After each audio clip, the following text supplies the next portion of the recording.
हरे कृष्ण माता जी।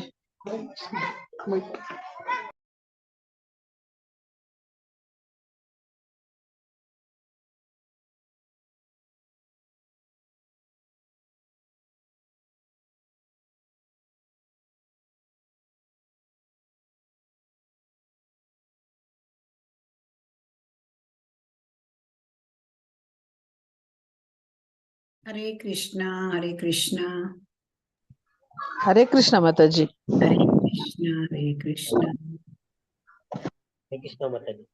हरे कृष्णा।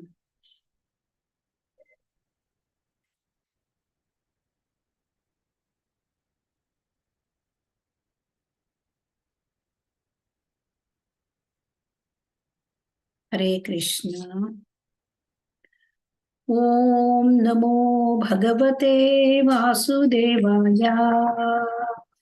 ओम अज्ञानतिमिरान्धस्य ज्ञानाञ्जनशलाकया चक्षुरुन्मीलितं येन तस्मै श्रीगुरवे नमः। श्रीचैतन्यमनोभीष्टं स्थापितं येन भूतले स्वयं रूपः कदा मह्यं ददाति स्वपदान्तिकं।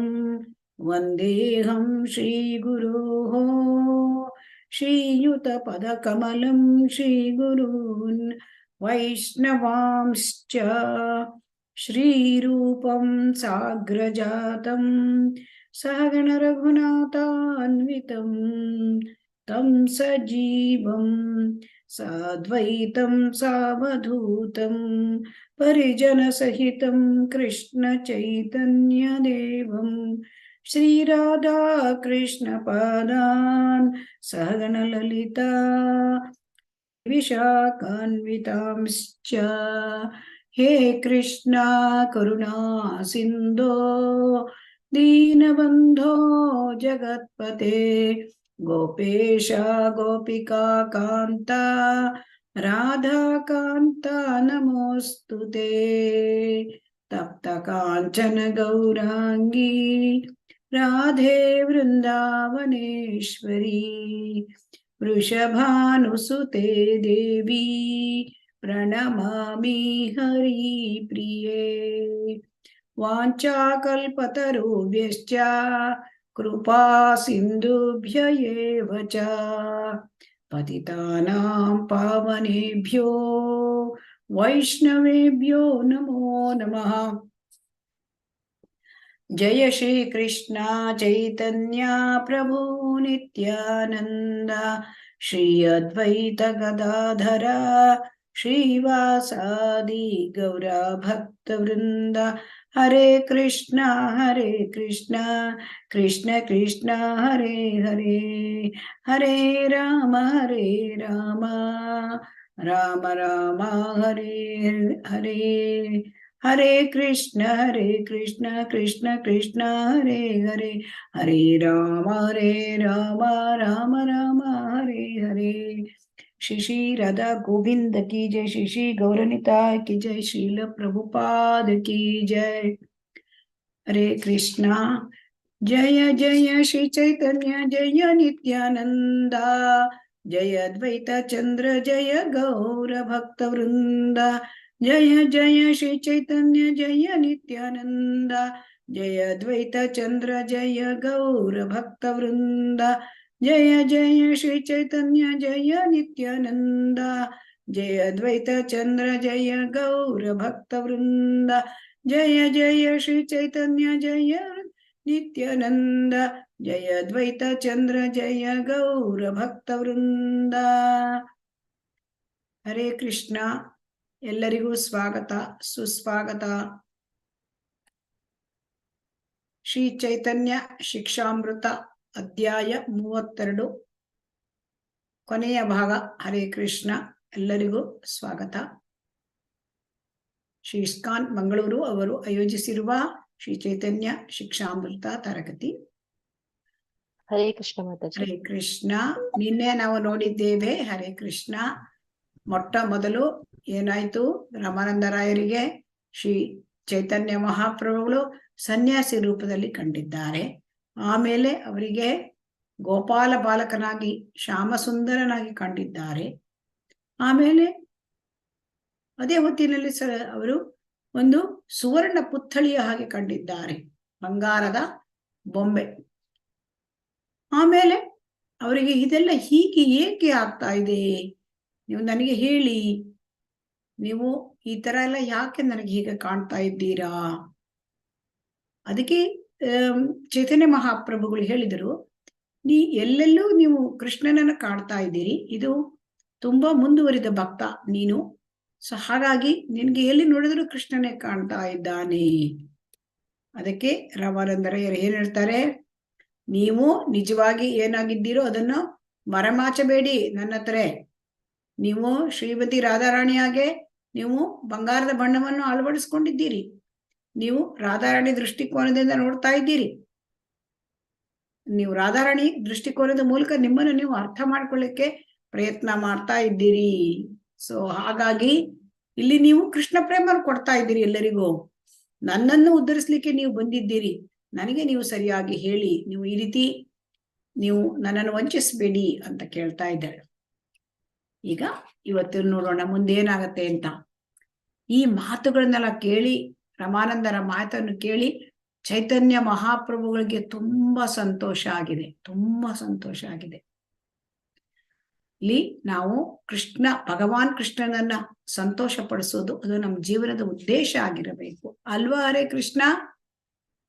ನಮ್ಮ ಜೀವನದ ಪರಮ ಉದ್ದೇಶ ಏನಾಗಿರ್ಬೇಕು? ಕೃಷ್ಣನ ದಾಸ ಆಗಿರ್ಬೇಕು ಮಾತಾಜಿ. ಜೀವರ ಸ್ವರೂಪ ನಿತ್ಯ ಕೃಷ್ಣ ದಾಸ ಅಂತ ಇದೆಯಲ್ಲ, ದಾಸನಾಗೋದೊಂದೆಲ್ಲ ಕೃಷ್ಣನಿಗೆ ಕೃಷ್ಣನ ಸಂತೋಷ ಪಡಿಸ್ಬೇಕು. ಹಾ, ಅದು ಇಲ್ಲಿ ರಾಮಾನಂದರ ಮಾತುಗಳಿಂದ ಬಹು ಸಂತುಷ್ಟವಾದ ಭಗವಾನ್ ಚೈತನ್ಯರು ಮುಗುಳ್ನಕ್ಕು ತಮ್ಮ ನೈಜ ರೂಪವನ್ನು ತೋರಿಸಿದರು. ಅಂದ್ರೆ ಮುಗುಳ್ನಕ್ಕು, ಭಗವಂತ ಒಮ್ಮೆ ಮುಗುಳ್ನಕ್ಕರೆ ಸಾಕಂತೆ, ನಕ್ಕರೆ ಸಾಕಂತೆ. ಭಗವಂತನನ್ನು ನಗಿಸಬೇಕು, ಭಗವಂತನನ್ನು ಸಂತೋಷಪಡಿಸಬೇಕು, ಭಗವಂತನ ಇಂದ್ರಿಯಗಳಿಗೆ ತೃಪ್ತಿಪಡಿಸಬೇಕು. ಅದು ನಮ್ಮ ಮುಖ್ಯವಾದ ಗುರಿ ಇರಬೇಕು. ಇಲ್ಲಿ ಶ್ರೀ ರಾಮಾನಂದರಾಯರು ಭಗವಾನ್ ಚೈತನ್ಯರಿಗೆ ಸಂತುಷ್ಟ ಪಡಿಸಿದರು. ಹಾಗಾಗಿ ಭಗವಾನ್ ಚೈತನ್ಯರು ಮುಗುಳ್ನಕ್ಕರು. ಆಮೇಲೆ ಏನ್ ಮಾಡಿದ್ರು ಅವರು? ಮುಗುಳ್ನಕ್ಕು ತಮ್ಮ ನೈಜ ಸ್ವರೂಪ ತೋರಿಸಿದರು. ಅವರ ನಿಜವಾದ ಸ್ವರೂಪ ಹೇಗೆ ಅಂತ ಕೇಳಿದ್ರೆ ರಾಧಾಕೃಷ್ಣ ರೂಪವನ್ನು ತೋರಿಸಿದರು. ರಾಧಾಕೃಷ್ಣ ರೂಪ ಅಂದ್ರೆ ಅವರು ಚೈತನ್ಯ ಮಹಾಪ್ರಭುಗಳು ಅದು ರಾಧಾಕೃಷ್ಣ ಒಟ್ಟುಗೂಡಿದ್ದ ರೂಪ. ಈಗ ಅವ್ರು ಏನ್ ಮಾಡಿದ್ರು? ರಾಧಾಕೃಷ್ಣ ಬೇರೆ ಬೇರೆ ಆಗಿರ್ತಕ್ಕಂತಹ ಎರಡು, ರಾಧಾ ಬೇರೆ ಕೃಷ್ಣ ಬೇರೆ. ಈಗ ನಾವು ರಾಧಾ ಗೋವಿಂದ ಟೆಂಪಲ್ ಅಲ್ಲಿ ನಾವು ನೋಡ್ತಾ ಇದ್ದೇವೆ ಅಲ್ವಾ, ಕೃಷ್ಣ ಬೇರೆ ರಾಧಾ ಬೇರೆ ಅಲ್ವಾ? ಹೌದು ಮಾತಾಜಿ. ಹಾ, ಆ ರಾಧಾಕೃಷ್ಣ ಅವರ ರಾಧಾ ಗೋವಿಂದ ರಾಧಾಕೃಷ್ಣ ಅವರನ್ನ ಬೇರೆ ಬೇರೆಯಾಗಿ ತೋರಿಸಿದ್ರು ಮೊದಲು. ಯಾರಿಗೆ? ರಾಮಾನಂದರಾಯರಿಗೆ. ಆಮೇಲೆ ಏನ್ ಮಾಡಿದ್ರು? ಒಂದೇ ಚೈತನ್ಯರ ಆಧ್ಯಾತ್ಮಿಕ ಸಾಮರ್ಥ್ಯವನ್ನು ರಾಮಾನಂದರಾಯರಿಗೆ ತೋರಿಸಲಾಯಿತು. ಮೊದ್ಲೇನ್ ಮಾಡಿದ್ರು? ರಾಧಾಕೃಷ್ಣ ಬೇರೆ ಬೇರೆ ಆಗಿರೋದನ್ನ ತೋರಿಸಿದ್ರು. ಯಾರಿಗೆ? ರಾಮಾನಂದರಾಯರಿಗೆ. ಆಮೇಲೆ ರಾಧಾಕೃಷ್ಣ ಒಂದೇ ಆಗಿರುವ ಚೈತನ್ಯ ಮಹಾಪ್ರಭುಗಳಾಗಿ ಕಂಡ್ರು. ಸೊ ಭಗವಾನ್ ಚೈತನ್ಯರನ್ನು ಹಾಗೂ ರಾಧಾಕೃಷ್ಣರ ವೃಂದಾವನದ ಲೀಲೆಗಳನ್ನು ಯಾರಿಗೆ ಅರ್ಥ ಮಾಡ್ಕೊಳಕ್ಕಾಗತ್ತೆ? ಅಂತವರು ಶ್ರೀ ರೂಪ ಗೋಸ್ವಾಮಿಯರ ಅನುಗ್ರಹ ಪಡಿತಾರೆ. ಆಗ ಚೈತನ್ಯ ಮಹಾಪ್ರಭುಗಳ ನೈಜ ವ್ಯಕ್ತಿತ್ವವನ್ನು ಅರಿಲಿಕ್ಕೆ ಅವರಿಗೆ ಸಮರ್ಥರಾಗ್ತಾರೆ. ಅಂದ್ರೆ ಇಲ್ಲಿ ರಾಮಾನಂದರಾಯರು ಆ ಒಂದು ಹಂತದಲ್ಲಿದ್ರು. ಅಂದ್ರೆ ಅವರು ಭಗವಾನ್ ಚೈತನ್ಯರ ಅಂದ್ರೆ ಭಗವಾನ್ ಚೈತನ್ಯರ ರಾಧಾಕೃಷ್ಣ ಭಗವಾನ್ ಚೈತನ್ಯರನ್ನು ಅವರು ಅರಿತುಕೊಂಡಿದ್ರು. ರಾಧಾಕೃಷ್ಣರ ವೃಂದಾವನ ಲೀಲೆಗಳನ್ನು ಅವರು ಅರ್ಥ ಮಾಡ್ಕೊಂಡಿದ್ರು. ಹಾಗಾಗಿ ಅವರಿಗೆ ಅನುಗ್ರಹ ಸಿಕ್ಕಿದೆ. ಸಂಪ್ರದಾಯದ ಆಚಾರ್ಯರು ರೂಪ ಗೋಸ್ವಾಮಿಯವರು, ಅವರ ಒಂದು ಗೋಸ್ವಾಮಿಗಳು ಅವರು, ಅವರ ಅನುಗ್ರಹ ಸಿಕ್ಕಿ ಶ್ರೀಕೃಷ್ಣ ಚೈತನ್ಯ ಮಹಾಪ್ರಭುಗಳು ಅವರಿಗೆ ತುಂಬಾ ಸಂತುಷ್ಟರಾಗಿ ಅವರು ತನ್ನ ನಿಜ ಸ್ವರೂಪವನ್ನ ತೋರಿಸಿದ್ರು. ಇದು ನಿಜ ಸ್ವರೂಪವನ್ನು ತಿಳ್ಕೊಬೇಕಂದ್ರೆ ನಾವು ಏನ್ ಮಾಡ್ಬೇಕು? ನಾವು ರಾಮಾನಂದರಾಯರು ಏನ್ ಮಾಡಿದ್ದಾರೆ ಹಾಗೆ ಭಗವಂತನನ್ನು ಸಂತುಷ್ಟಿಗೊಳಿಸಬೇಕು. ಆಗ ನಮಗೆ ಗೊತ್ತಾಗತ್ತೆ ಚೈತನ್ಯ ಮಹಾಪ್ರಭುಗಳಂದ್ರೆ ಬೇರೆ ಯಾರು ಅಲ್ಲ, ರಾಧಾ ಮತ್ತು ಕೃಷ್ಣರು ಒಟ್ಟಿಗೆ ಇರ್ತಕ್ಕಂತಹ ರೂಪ. ಈಗ ನಾವು ಇಸ್ಕಾನ್ ಮಂಗಳೂರಿನಲ್ಲಿ ಪೂಜೆ ಮಾಡ್ತಾ ಇರೋದು ರಾಧಾ ಗೋವಿಂದ ಇಬ್ರು ಎರಡು ಸಪರೇಟ್ ಇರ್ತಕ್ಕಂತಹ ರೂಪ ಅಲ್ವಾ? ಹರೇ ಕೃಷ್ಣ. ಹೌದು ಮಾತಾಜಿ. ಹಾ, ಈಗ ರಾಧಾ ಮತ್ತು ಕೃಷ್ಣ ಒಂದೇ ಇದ್ದರೆ ಅದು ಚೈತನ್ಯ ಮಹಾಪ್ರಭು. ಚೈತನ್ಯ ಮಹಾಪ್ರಭು ಅಂದ್ರೆ ರಾಧಾ ಮತ್ತು ಕೃಷ್ಣ ಒಟ್ಟಿಗೆ ಇದ್ದಾರೆ ಒಂದೇ ಶರೀರದಲ್ಲಿ. ಸೊ ಅದು ಇದನ್ನ ಈ ಎರಡನ್ನು ಕೂಡ ಅಂದ್ರೆ ರಾಮಾನಂದರಾಯರಿಗೆ ಕಾಣಿಸಿದ್ರು ಯಾರು? ಚೈತನ್ಯ ಮಹಾಪ್ರಭುಗಳು. ಈಗೇನಾಯ್ತು ನೋಡೋಣ. ಈಗ ಭಗವಾನ್ ಚೈತನ್ಯರ ಈಗ ನೈಜ ರೂಪವನ್ನ ಅವರು ನೋಡಿದ್ರು. ರಾಧಾ ಮತ್ತು ಕೃಷ್ಣ ಬೇರೆ ಬೇರೆ ಆಗಿದ್ದು ಮತ್ತೆ ರಾಧಾ ಮತ್ತು ಕೃಷ್ಣ ಒಂದೇ ಆಗಿ ಚೈತನ್ಯರ ಶರೀರದಲ್ಲಿ ಇರ್ತಕ್ಕಂಥದ್ದು. ಇದು ನೋಡಿ ರಾಮಾನಂದರಾಯರಿಗೆ ಏನಾಯ್ತು? ಅವರಿಗೆ ದಿವ್ಯಾನಂದವಾಯಿತು, ತುಂಬಾ ಆನಂದ ಆಯ್ತು. ದಿವ್ಯಾನಂದ ಅಂದ್ರೆ ಪ್ರೇಮಾನಂದ, ಕೃಷ್ಣ ಪ್ರೇಮದಲ್ಲಿ ಆನಂದ. ಅವಾಗ ಏನಾಯ್ತು? ಅವರಿಗೆ ಅಲ್ಲಿ ನಿಲ್ಲಲಿಕ್ಕಾಗ್ಲಿಲ್ಲಂತೆ, ಬ್ಯಾಲೆನ್ಸ್ ಆಗ್ಲಿಲ್ಲ ನಿಲ್ಲಲಿಕ್ಕೆ. ಆಮೇಲೆ ಅವರು ಎಚ್ಚರ ತಪ್ಪಿ ಬಿದ್ದು ಬಿಟ್ರಂತೆ ನೆಲಕ್ಕೆ, ಪ್ರಜ್ಞೆ ತಪ್ಪಿದ್ರು, ನೆಲಕ್ಕೆ ಬಿದ್ರು. ಅವಾಗ ಏನ್ ಮಾಡಿದ್ರು ಚೈತನ್ಯ ಮಹಾಪ್ರಭುಗಳು ಏನ್ ಮಾಡಿದ್ರು? ಅವರು ರಾಮಾನಂದರ ಕೈಯನ್ನ ಮುಟ್ಟಿದ್ರಂತೆ. ಅವ್ರ ಕೈ ಮುಟ್ಟಿದ್ದೇ ಆ ರಾಮಾನಂದರಾಯರಿಗೆ ಪ್ರಜ್ಞೆ ಬಂತು. ಆಮೇಲೆ ನೋಡ್ತಾರೆ ಚೈತನ್ಯ ಮಹಾಪ್ರಭುಗಳು ಸನ್ಯಾಸಿಯ ವೇಷದಲ್ಲಿ ಇದ್ದಾರೆ. ಮೊದ್ಲು ಈಗೊಂದು ಸ್ವಲ್ಪ ಹೊತ್ತಿನ ಮುಂಚೆ ನೋಡಿದ್ರು ರಾಧಾಕೃಷ್ಣ ಆಗಿದ್ರು, ಈಗ ನೋಡ್ತಾ ಇದ್ದಾರೆ ಅವರು ಚೈತನ್ಯ ಮಹಾಪ್ರಭುಗಳು ಸನ್ಯಾಸಿ ವೇಷ ನೋಡ್ತಾ ಇದ್ದಾರೆ. ಚೈತನ್ಯ ಮಹಾಪ್ರಭುಗಳು ಸನ್ಯಾಸಿ ವೇಷದಲ್ಲಿ ಇದ್ದುದನ್ನ ರಾಮಾನಂದರ ನೋಡ್ತಾ ಇದ್ದಾರೆ. ರಾಮಾನಂದರಾಯರಿಗೆ ಪರಮಾಶ್ಚರ್ಯ ಆಯಿತು. ಆಮೇಲೆ ಅವ್ರು ಏನ್ ಮಾಡಿದ್ರು? ಚೈತನ್ಯ ಮಹಾಪ್ರಭುಗಳು ಏನ್ ಮಾಡಿದ್ರು? ರಾಮಾನಂದರಾಯರನ್ನು ಆಲಿಂಗಿಸಿಕೊಂಡ್ರು. ನೋಡಿ, ಭಗವಂತ ಆಲಿಂಗಿಸಿಕೊಳ್ಳೋದು ಅತ್ಯಂತ ಅದು ತುಂಬಾ ಹತ್ತಿರದ ಪ್ರೀತಿಯ ಭಕ್ತರಿಗೆ ಮಾತ್ರ ಆತರ ಆಗತ್ತೆ. ರಾಮಾನಂದರಾಯರಿಗೆ ಅವರು ಆಲಿಂಗಿಸಿಕೊಂಡ್ರು. ಸೊ ಹಾಗಾಗಿ ಇಲ್ಲಿ ಅವ್ರು ಏನ್ ಹೇಳ್ತಾರೆ? ಚೈತನ್ಯ ಮಹಾಪ್ರಭುಗಳು ರಾಮಾನಂದರಾಯರ ಹತ್ರ ಹೇಳ್ತಾರೆ, ನನ್ನನ್ನು ರಾಧಾ ಕೃಷ್ಣ ರೂಪದಲ್ಲಿ ನೋಡಿದವರು ನೀವೊಬ್ಬರೇ, ಬೇರೆ ಯಾರು ನೋಡ್ಲಿಲ್ಲಂತೆ. ಚೈತನ್ಯ ಮಹಾಪ್ರಭುಗಳನ್ನ ರಾಧಾ ಮತ್ತು ಕೃಷ್ಣ ಬೇರೆ ಬೇರೆ ರೂಪದಲ್ಲಿ ನೋಡಿದವರು. ಈಗ ನನ್ನ ಅವತಾರದ ಉದ್ದೇಶ ನಿಮಗೆ ಮನದಟ್ಟಾಗಿದೆ. ಈಗ ನನಗೆ ಗೊತ್ತಾಗಿದೆ ನಾನು ಏನಕ್ಕಾಗಿ ಈ ತರ ಅವತಾರ ಮಾಡಿದ್ದೇನೆ. ಚೈತನ್ಯರಾಗಿ ಸನ್ಯಾಸಿ ವೇಷ ಇಟ್ಕೊಂಡು ನಾನು ಯಾಕೆ ಅವತಾರ ಮಾಡಿದೆ ನಿನಗೆ ಗೊತ್ತಿದೆ. ಹಾಗಾಗಿ ನಿನಗೆ ನನ್ನ ಈ ವ್ಯಕ್ತಿತ್ವದ ವಿಶಿಷ್ಟ ಲಕ್ಷಣ ನೋಡುವ ವಿಶೇಷ ಭಾಗ್ಯ ಸಿಕ್ಕಿತ್ತು. ಯಾಕೆ ಅವರಿಗೆ ವಿಶೇಷ ಭಾಗ್ಯ ಸಿಕ್ಕಿದೆ? ಅವತಾರದ ಉದ್ದೇಶ ಗೊತ್ತಾಯ್ತಂತೆ. ಚೈತನ್ಯ ಮಹಾಪ್ರಭುಗಳು ಯಾಕೆ ಅವತಾರ ಮಾಡ್ತಾ ಇದ್ದಾರೆ ಅವತಾರ ಅವರು? ಹರೇ ಕೃಷ್ಣ. ಕೃಷ್ಣ ಪ್ರೇಮ ಕೊಡ್ಲಿಕ್ಕೆ. ಮತ್ತೊಂದು ಎರಡು ರಾಧಾರಾಣಿ ಹೇಗೆ ಈ ಹೆಚ್ಚು ಭಾವವನ್ನು ಅನುಭವಿಸ್ತಾಳೆ? ಏನು? ಹರೇ ಕೃಷ್ಣ. ಮಾತೆ ರಾಧಾರಾಣಿ ಕೃಷ್ಣನನ್ನು ಯಾವ ರೀತಿ ಪ್ರೀತಿಸ್ತಾಳೆ, ಅತಿಯಾಗಿ ಪ್ರೀತಿಸ್ತಾಳೆ ಅದನ್ನು ಯಾರು ಹೇಳ್ತಾ ಇರೋದು? ಭವಾನಿ.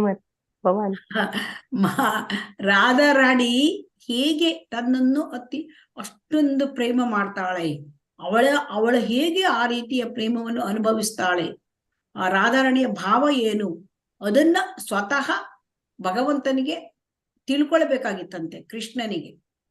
ಸೊ ಹಾಗಾಗಿ ಅದಕ್ಕಾಗಿ ನಾ ಬಂದಿದ್ದೇನೆ ಅಂತ ನಿನಗೆ ಗೊತ್ತಾಗೋಗಿದೆ. ಈಗ ಅದಕ್ಕಾಗಿ ನಾ ತೋರಿಸಿದೆ. ನಾನು ಕೃಷ್ಣ ಪ್ರೇಮವನ್ನು ಹಂಚಲು ಎರಡು ರೀತಿಯ ಆಂತರಿಕ ಇಂಟರ್ನಲ್ ರೀಸನ್ಸ್. ಸೊ ಹಾಗಾಗಿ ಇಂಟರ್ನಲ್ ರೀಸನ್ಸ್ ಏನು? ಒಂದು ರಾಧಾರಾಣಿ ಕೃಷ್ಣನನ್ನು ಕಂಡ್ರೆ ಯಾಕೆ ಅಷ್ಟು ಸಂತೋಷ ಪಡ್ತಾಳೆ, ಅವಳ ಭಾವ ಏನು, ಇದನ್ನ ಅರ್ಥ ಮಾಡ್ಕೊಳ್ಳಿಕ್ಕೆ ಕೃಷ್ಣನ ರೂಪದಲ್ಲಿ ಕೃಷ್ಣನಿಗೆ ಗೊತ್ತಾಗೋದಿಲ್ಲಂತೆ. ಸೊ ಕೃಷ್ಣನ ರೂಪದಲ್ಲಿ ಇದ್ರೆ ಗೊತ್ತಾಗೋದಿಲ್ಲ. ಅವನು ರಾಧಾರಾಣಿಯ ರೂಪದಲ್ಲಿ ಬಂದು ಆ ರಾಧಾರಾಣಿಯ ಭಾವವನ್ನು ತೆಗೆದುಕೊಂಡು ಆ ರಾಧಾರಾಣಿಗೆ ಏನು ಪ್ರೀತಿ ಏನು ಅಷ್ಟು ಸಂತೋಷ ಆಗತ್ತೆ ಅದನ್ನು ಅನುಭವಿಸ್ಬೇಕಾಗಿತ್ತಂತೆ. ಸೊ ಅದಕ್ಕೋಸ್ಕರ ಬಂದಿದ್ದಾರೆ. ಎರಡನೆಯದು ಜನರಿಗೆ ಕೃಷ್ಣ ಪ್ರೇಮ ಹಂಚಲಿಕ್ಕಾಗಿ ಬಂದಿದ್ದಾರೆ. ಸೊ ಹಾಗಾಗಿ ಇದು ಅವತಾರದ ಉದ್ದೇಶ. ಈ ಉದ್ದೇಶ ನಿನಗೆ ಗೊತ್ತಾಯ್ತು. ಅದಕ್ಕಾಗಿ ನಾನು ನಿನಗೆ ಈ ಒಂದು ನನ್ನ ವಿಶೇಷ ಲಕ್ಷಣವನ್ನು ನೋಡುವ ಭಾಗ್ಯ, ಅದು ವಿಶೇಷ ಭಾಗ್ಯ, ವಿಶಿಷ್ಟ ಲಕ್ಷಣ. ಯಾವುದು ರಾಧಾ ಮತ್ತು ಕೃಷ್ಣ ಬೇರೆ ಬೇರೆ, ಆದರೆ ರಾಧಾಕೃಷ್ಣ ಒಂದೇ ಆಗಿದ್ದಾರೆ ಚೈತನ್ಯರ ದೇಹದಲ್ಲಿ, ಚೈತನ್ಯ ಮಹಾಪ್ರಭುಗಳ ದೇಹದಲ್ಲಿ. ಸೊ ಅದು ವಿಶೇಷ ಭಾಗ್ಯ. ಅದನ್ನು ನೋಡ್ಲಿಕ್ಕೆ ಸಿಕ್ಕೋದು ಯಾರಿಗೂ ಯಾರು ನೋಡಿಲ್ಲ ಅಂತ ಹೇಳ್ತಾರೆ, ಅವರೊಬ್ಬರೇ ನೋಡಿದಾರಂತೆ. ಮತ್ತೆ ಹೇಳ್ತಾರೆ, ಯಾಕೆ ಯಾರನ್ನು ಯಾರಿಗೂ ಕೂಡ ನೋಡ್ಲಿಕ್ಕೆ ಆಗಲ್ಲ, ಯಾಕೆ ಯಾರಿಗೂ ಯಾರಿಗೆ ನೋಡ್ಲಿಕ್ಕೆ ಆಗತ್ತೆ? ಇದನ್ನ ಭಗವದ್ಗೀತೆಯಲ್ಲಿ 7ನೇ ಅಧ್ಯಾಯ 25ನೇ ಶ್ಲೋಕದಲ್ಲಿ ಹೇಳಿದ್ದಾರೆ. ನಾಹಂ ಪ್ರಕಾಶ ಸರ್ವಸ್ಯ ಯೋಗಮಾನ್ಯ ಸಮಾವೃತಃ ಮೂಢೋಯಂ ನಾಭಿಜಾನಾತಿ ಲೋಕೋ ಮಾಂ ಅಜಂ ಅವ್ಯಯಂ. ಅಂದ್ರೆ ಎಲ್ಲಿ ನಾಹಂ ಪ್ರಕಾಶ ಸರ್ವಸ್ಯ, ನಾನು ಎಲ್ಲರಿಗೂ ಪ್ರಕಟ ಆಗೋದಿಲ್ಲ. ಯೋಗಮಾಯ ಸಮಾವೃತ, ನಾನೇನಾಗಿದ್ದೇನೆ? ಯೋಗಮಾಯಿಂದ ಆವೃತನಾಗಿದ್ದೇನೆ. ಯೋಗಮಾಯ ಪರದೆ. ಸೊ ಹಾಗಾಗಿ ಮೂಢರಿಗೆ ಮತ್ತೆ ಅಭಕ್ತರಿಗೆ, ಮೂಢರಿಗೆ, ದಡ್ಡರಿಗೆ, ಅಭಕ್ತರಿಗೆ ನಾನು ಕಾಣಿಸ್ಕೊಳ್ಳಲ್ಲ. ಯಾಕಂದ್ರೆ ಅವರಿಗೆ ಯೋಗಮಾಯೆಯಿಂದ ನಾನು ಆಚ್ಛಾದಿಸಲ್ಪಟ್ಟಿದ್ದೇನೆ. ಸೊ ಹಾಗಾಗಿ ಅವರಿಗೆ ಗೊತ್ತಿಲ್ಲ ನನಗೆ ಹುಟ್ಟಿಲ್ಲ, ನಾನು ಅಚ್ಯುತ, ನಾನು ಯಾವತ್ತೂ ಚ್ಯುತಿ ಹೊಂದುವುದಿಲ್ಲ, ಇದೆಲ್ಲ ಅವ್ರಿಗೆ ಗೊತ್ತೇ ಆಗೋದಿಲ್ಲ. ಯಾಕೆಂದ್ರೆ ಅವರು ಮೂಢರು, ದಡ್ಡರು. ಸೊ ಹಾಗಾಗಿ ಇಲ್ಲಿ ನಾಹಂ ಪ್ರಕಾಶ ಸರ್ವಸ್ಯ. ಹಾಗಾದ್ರೆ ಭಕ್ತ ಯಾರಿಗೆ ಭಗವಂತ ಯಾರಿಗೆ ತೋರಿಸ್ಕೊಳ್ತಾನಂತ? ನಾನು ಭಕ್ತ್ಯಾಮಾಂ ಅಭಿಜಾನಾತಿ ಯಾವಾನ್ ಯಶ್ಚಾಸ್ಮಿ ತತ್ವತಃ. ಭಕ್ತರಿಗೆ ಮಾತ್ರ ತನ್ನನ್ನು ತೋರಿಸ್ಕೊಳ್ತಾನೆ. ನಾಹಂ ಪ್ರಕಾಶ ಸರ್ವಸ್ಯ, ನಾನು ಎಲ್ಲರಿಗೂ ತೋರಿಸ್ಕೊಳ್ಳಲ್ಲ, ಭಕ್ತರಿಗೆ. ಅದಕ್ಕಾಗಿ ಚೈತನ್ಯ ಮಹಾಪ್ರಭು ಹೇಳ್ತಾರೆ, ರಾಮಾನಂದ ರಾಯ, ಈಗ ನಿನಗೆ ನನ್ನ ಎಲ್ಲಾ ಲೀಲೆಗಳು ದಿವ್ಯ ರಸಗಳು ನಿನಗೆ ಗೊತ್ತಾಗೋಗಿದೆ. ಅದಕ್ಕಾಗಿ ನಾನು ನಿನಗೆ ನನ್ನ ನಿಜ ಸ್ವರೂಪವನ್ನ, ನಿಜ ರೂಪವನ್ನ ನಾನು ನಿನಗೆ ತೋರಿಸಿದ್ದೇನೆ. ನನಗೆ ಬಣ್ಣ ಗೌರ ಬಣ್ಣ ಅಲ್ಲ ನನ್ನದು, ನನ್ನ ಬಣ್ಣ ಗೌರ ಬಣ್ಣ ಅಲ್ಲ. ಹಾಗಾದ್ರೆ ಗೌರ ಬಣ್ಣ ಯಾಕೆ ನಿನಗೆ ಕಾಣ್ತಾ ಇದೆ? ಯಾಕೆ ಜನರಿಗೆ ನಾನು ಗೌರ ಬಣ್ಣ ಕಾಣ್ತಾ ಇದೆ? ಗೌರ ಬಣ್ಣ ಅಂದ್ರೆ ಹೊಂಬಣ್ಣ, ಅದು ಯಾಕೆ ಕಾಣ್ತಾ ಇದೆ ಅಂತ ನನಗೆ ಯಾಕೆ ಕಾಣ್ತಾ ಇದೆ ಅಂತ ಕೇಳಿದ್ರೆ, ಅದು ರಾಧಾರಾಣಿಯ ಸ್ಪರ್ಶ ಆಗಿದೆ. ರಾಧಾರಾಣಿ ಸ್ಪರ್ಶ ಮಾಡಿದ್ದಾಳೆ ನನಗೆ, ಹಾಗಾಗಿ ಅದನ್ನ ನನಗೆ ಆ ತರ ಕಲರ್ ಬಂದಿದೆ, ಬಣ್ಣ ಬಂದಿದೆ. ರಾಧಾರಾಣಿ ಏನ್ ಮಾಡ್ತಾಳೆ? ಅವಳು ನಂದ ಮಹಾರಾಜನ ಮಗ, ಅವನನ್ನ ಬಿಟ್ಟು ಬೇರೆ ಯಾರನ್ನ ಅವಳು ಸ್ಪರ್ಶ ಮಾಡುವುದಿಲ್ಲ. ಸೊ ಹಾಗಾಗಿ ನನ್ನ ದೇಹ, ನನ್ನ ಮನಸ್ಸು ಈಗ ರಾಧಾಭಾವದಿಂದ ತುಂಬಿಕೊಂಡ್ಬಿಟ್ಟಿದೆ. ರಾಧಾರಾಣಿ ಸ್ಪರ್ಶ ಆಗಿ ರಾಧಾಭಾವದಿಂದ ನನ್ನ ಮನಸ್ಸು, ದೇಹ ಎರಡೂ ಕೂಡ ರಾಧಾಭಾವದಲ್ಲಿದೆ. ಹಾಗಾಗಿ ಶ್ರೀ ಚೈತನ್ಯ ಮಹಾಪ್ರಭುಗಳ ಮನಸ್ಸು, ದೇಹ ಎರಡೂ ಕೂಡ ಶ್ರೀಮತಿ ರಾಧಾರಾಣಿಯ ಭಾವದಲ್ಲಿ ಇದೆಯಂತೆ. ಸೊ ಹಾಗಾಗಿ ಈ ರೂಪದಲ್ಲಿ ಅವ್ರು ಏನ್ ಮಾಡ್ತಾ ಇದ್ದಾರೆ? ಕೃಷ್ಣನ ತನ್ನ ಸ್ವಂತ ಮಾಧುರ್ಯವನ್ನ ಅವರು ಸವಿತಾ ಇದ್ದಾರೆ. ಸೊ ಹಾಗಾಗಿ ಇಲ್ಲಿ ಏನ್ ತಿಳ್ಕೊಬೇಕು ಅಂದ್ರೆ, ರಾಧಾರಾಣಿ ಇಲ್ಲದೆ ಹೋದ್ರೆ ಕೃಷ್ಣನ ಆ ಮಾಧುರ್ಯ ರಸವನ್ನ ಸವಿಲಿಕ್ಕೆ ಆಗೋದೇ ಇಲ್ಲಂತೆ. ಸೊ ಕೃಷ್ಣನ ಆ ಮಾಧುರ್ಯ ರಸವನ್ನು ಸವಿಯಬೇಕು ಅಂದ್ರೆ ರಾಧಾರಾಣಿ ಬೇಕು. ಸೊ ಹಾಗಾಗಿ ಇಲ್ಲಿ ಚೈತನ್ಯ ಮಹಾಪ್ರಭುಗಳು ಸಾಕ್ಷಾತ್ ಕೃಷ್ಣ. ಸೊ ಹಾಗಾಗಿ ಅವರು ದಿವ್ಯಾನಂದವನ್ನ ಹೊಂದಲಿಕ್ಕಾಗಿ, ಅಂದ್ರೆ ರಾಧಾಭಾವದಲ್ಲಿ ಆ ದಿವ್ಯಾನಂದವನ್ನ ಅವರು ಅನುಭವಿಸ್ಲಿಕ್ಕಾಗಿ ಬಂದಿರ್ತಾರೆ. ಸೊ ಹಾಗಾಗಿ ಇಲ್ಲಿ ಹಾಗಿದ್ದರೂ ಕೂಡ ಅವರು ಎಲ್ಲರಿಗೂ ಆಶ್ರಯದಾತರು. ಯಾಕೆ? ಅವರು ಸ್ವತಃ ಶ್ರೀಕೃಷ್ಣ. ಸೊ ಅದಕ್ಕಾಗಿ ಅವರು ಆಶ್ರಯದಾತರು. ಆಮೇಲೆ ಈ ಚೈತನ್ಯ ಮಹಾಪ್ರಭುಗಳನ್ನ ಧೀರ ಲಲಿತ ಅಂತ ಕರೀತಾರೆ. ಧೀರ ಲಲಿತ ಯಾಕೆ ಕೇಳಿದ್ರೆ, ಶ್ರೀ ಚೈತನ್ಯ ಮಹಾಪ್ರಭುಗಳು ಸ್ವತಃ ಕೃಷ್ಣ ಆಗಿರೋದ್ರಿಂದ ಅವರು ಎಲ್ಲ ದಿವ್ಯ ರಸಗಳ ಭಂಡಾರ. ಯಾವುದು ದಿವ್ಯ ರಸಗಳು? ಹರೇ ಕೃಷ್ಣ. ದಿವ್ಯ ರಸಗಳು ಯಾವುದು? ಹರೇ ಕೃಷ್ಣ. ಕೇಳ್ತಾ ಉಂಟಾ? ಪೂರ್ಣ ಶಕ್ತಿ. ಹರೇ ಕೃಷ್ಣ. ಶಾಂತ, ದಾಸ್ಯ, ಮಾಧುರ್ಯ, ವಾತ್ಸಲ್ಯ. ಮತ್ತೆ ಸಖ್ಯ. ಶಾಂತ, ದಾಸ, ಸಖ್ಯ, ವಾತ್ಸಲ್ಯ, ಮಾಧುರ್ಯ, ಈ 5 ರಸಗಳು ದಿವ್ಯ ರಸಗಳು. ಪ್ರೈಮರಿ ರಸ, ಪ್ರಾಥಮಿಕ ರಸ, ದಿವ್ಯ ರಸ. ಸೊ ಕೃಷ್ಣನಲ್ಲಿ ಎಲ್ಲವೂ ಇರ್ತದೆ. ಸೊ ಅವನಲ್ಲಿ ದಿವ್ಯ ರಸಗಳ ಅವನು ಭಂಡಾರ ತುಂಬಿಕೊಂಡ್ಬಿಟ್ಟಿದೆ ದಿವ್ಯ ರಸಗಳು. ಸೊ ಆ ರಸವೈಸ್ಸಹ ಅವನು. ಸೊ ರಸವೈಸ್ಸಹ, ಅದಕ್ಕಾಗೆ ಧೀರ ಲಲಿತ ಅಂತ ಕರೀತಾರಂತೆ. ಧೀರ ಲಲಿತ, ಚೈತನ್ಯ ಮಹಾಪ್ರಭುಗಳಿಗೆ ಧೀರ ಲಲಿತ ಅಂತ ಕರೀತಾರೆ. ಧೀರ ಲಲಿತ ಇದು ಯಾವ ಅವತಾರದಲ್ಲೂ ಇಲ್ಲಂತೆ, ಕೃಷ್ಣನ ಅವತಾರದಲ್ಲಿ. ಸೊ ಯಾವ ಅವತಾರದಲ್ಲೂ ಇಲ್ಲ, ಬರೇ ಈ ಗೌರಾಂಗ ಶ್ರೀ ಚೈತನ್ಯ ಮಹಾಪ್ರಭುಗಳ ಅವತಾರದಲ್ಲಿ ಮಾತ್ರ ಇದೆ. ಅದು ಯಾವ ವಿಷ್ಣುವಿನ ಅವತಾರ ಆಗಲಿ, ನಾರಾಯಣ ಅವತಾರದಲ್ಲಿ ಅವನು ಧೀರ ಲಲಿತ ಅಲ್ಲ. ಯಾಕಂದ್ರೆ ಈ ಧೀರ ಲಲಿತ ಅಂದ್ರೆ ಎಲ್ಲ ದಿವ್ಯ ರಸಗಳನ್ನ ಅನುಭವಿಸ್ತಾರೆ, ಭಂಡಾರ. ಸೊ ಹಾಗಾಗಿ ಇಲ್ಲಿ ಯಾವ ಅವತಾರದಲ್ಲಿ, ಹಾಗಾಗಿ ಈ ರಾಧಾ ಕೃಷ್ಣನ ದಿವ್ಯಾನಂದವನ್ನು ಅನುಭವಿಸ್ಬೇಕು ಅಂತಂದ್ರೆ ರಾಧಾರಾಣಿ ಒಬ್ಳೆ ಕೃಷ್ಣನಿಗೆ ದಿವ್ಯಾನಂದವನ್ನು ಕೊಡ್ತಕ್ಕಂಥವಳು ಕೇವಲ ರಾಧಾರಾಣಿ ಅಷ್ಟೇ, ಅದು ಬಿಟ್ರೆ ಬೇರೆ ಯಾರಿಗೂ ಅಲ್ಲ. ಸೊ ಅದಕ್ಕಾಗಿ ರಾಧಾರಾಣಿಗೆ ಏನ್ ಕರೀತಾರೆ ಹೆಸರು? ಹರೇ ಕೃಷ್ಣ. ಶ್ರೀಕೃಷ್ಣನಿಗೆ ಅವಳು ಆ ಒಂದು ದಿವ್ಯಾನಂದವನ್ನು ಕೊಡ್ತಕ್ಕಂತಹ ಆ ಒಂದು ಶಕ್ತಿ ಇದ್ದವಳು ರಾಧಾರಾಣಿ ಒಬ್ಳೆ. ಅದಕ್ಕಾಗಿ ರಾಧಾರಾಣಿಗೆ ಏನ್ ಹೆಸರು ಕರೀತಾರೆ? ಹರೇ ಕೃಷ್ಣ. ರಾಧೇ ಕೃಷ್ಣ. ರಾಧಾರಾಣಿಯನ್ನ ಏನಂತ ಕರೀತಾರೆ?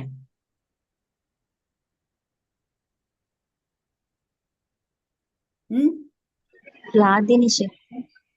ರಾಧಾರಾಣಿಯನ್ನು ಗೋವಿಂದ ನಂದಿನಿ, ಗೋವಿಂದ ಮೋಹಿನಿ ಅಂತ ಕರೀತಾರಂತೆ. ಸೊ ಅವಳು,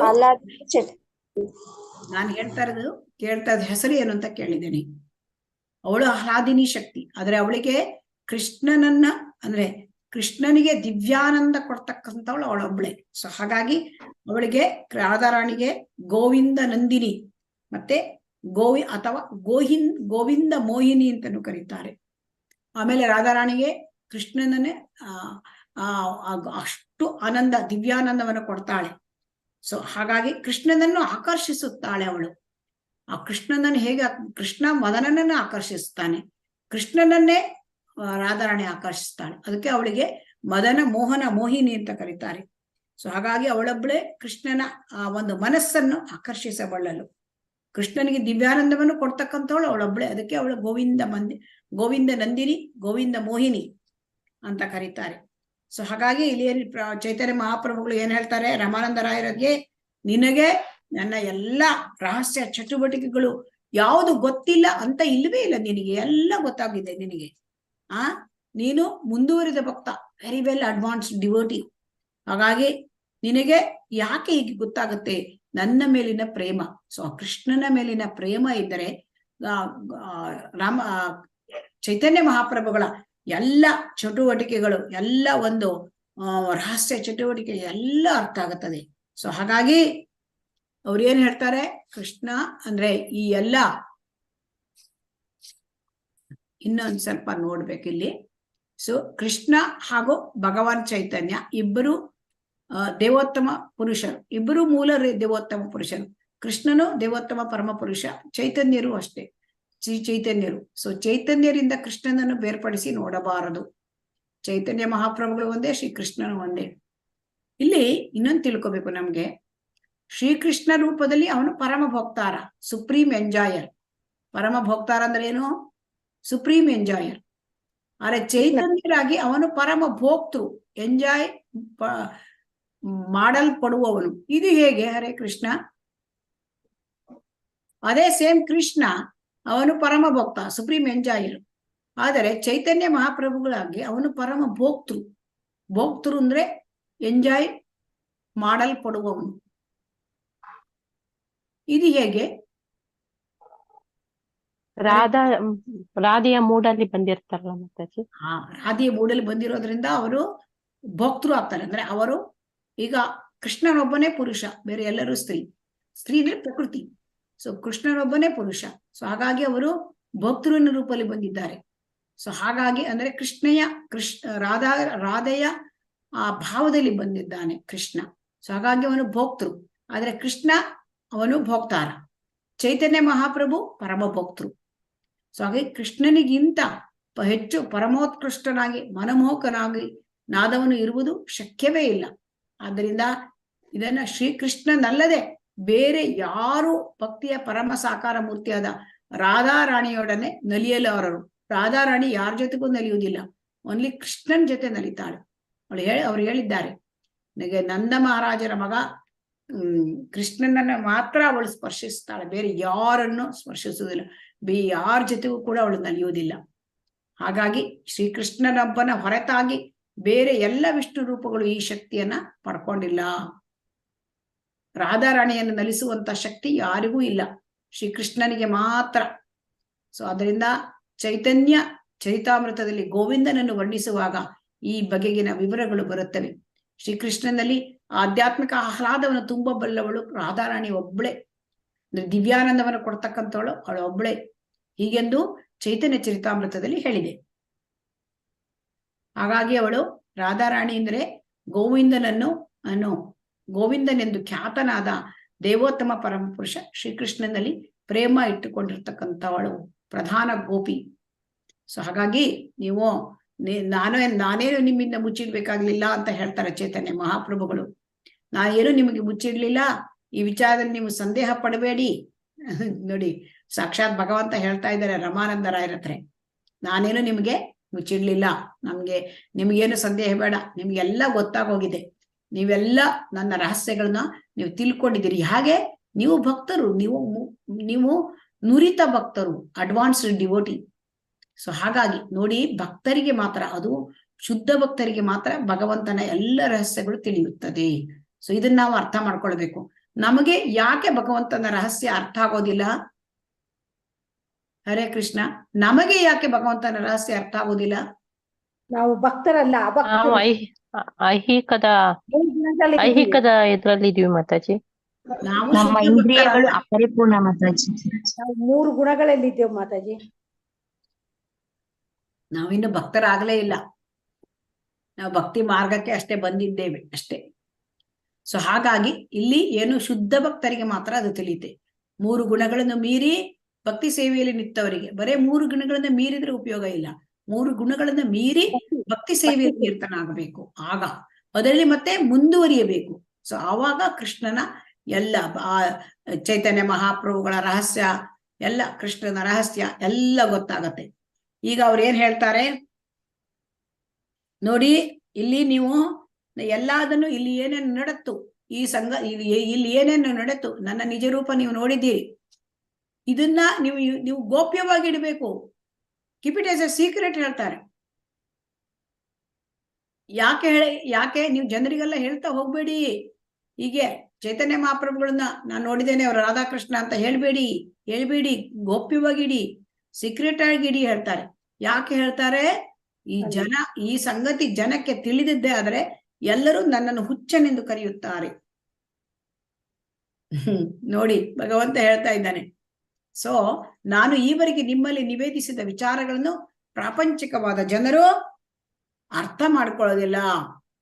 ಇದನ್ನೆಲ್ಲ ಕೇಳಿ ಪ್ರಾಪಂಚಿಕ ಜನರು ನಕ್ಕು ಬಿಡ್ತಾರೆ.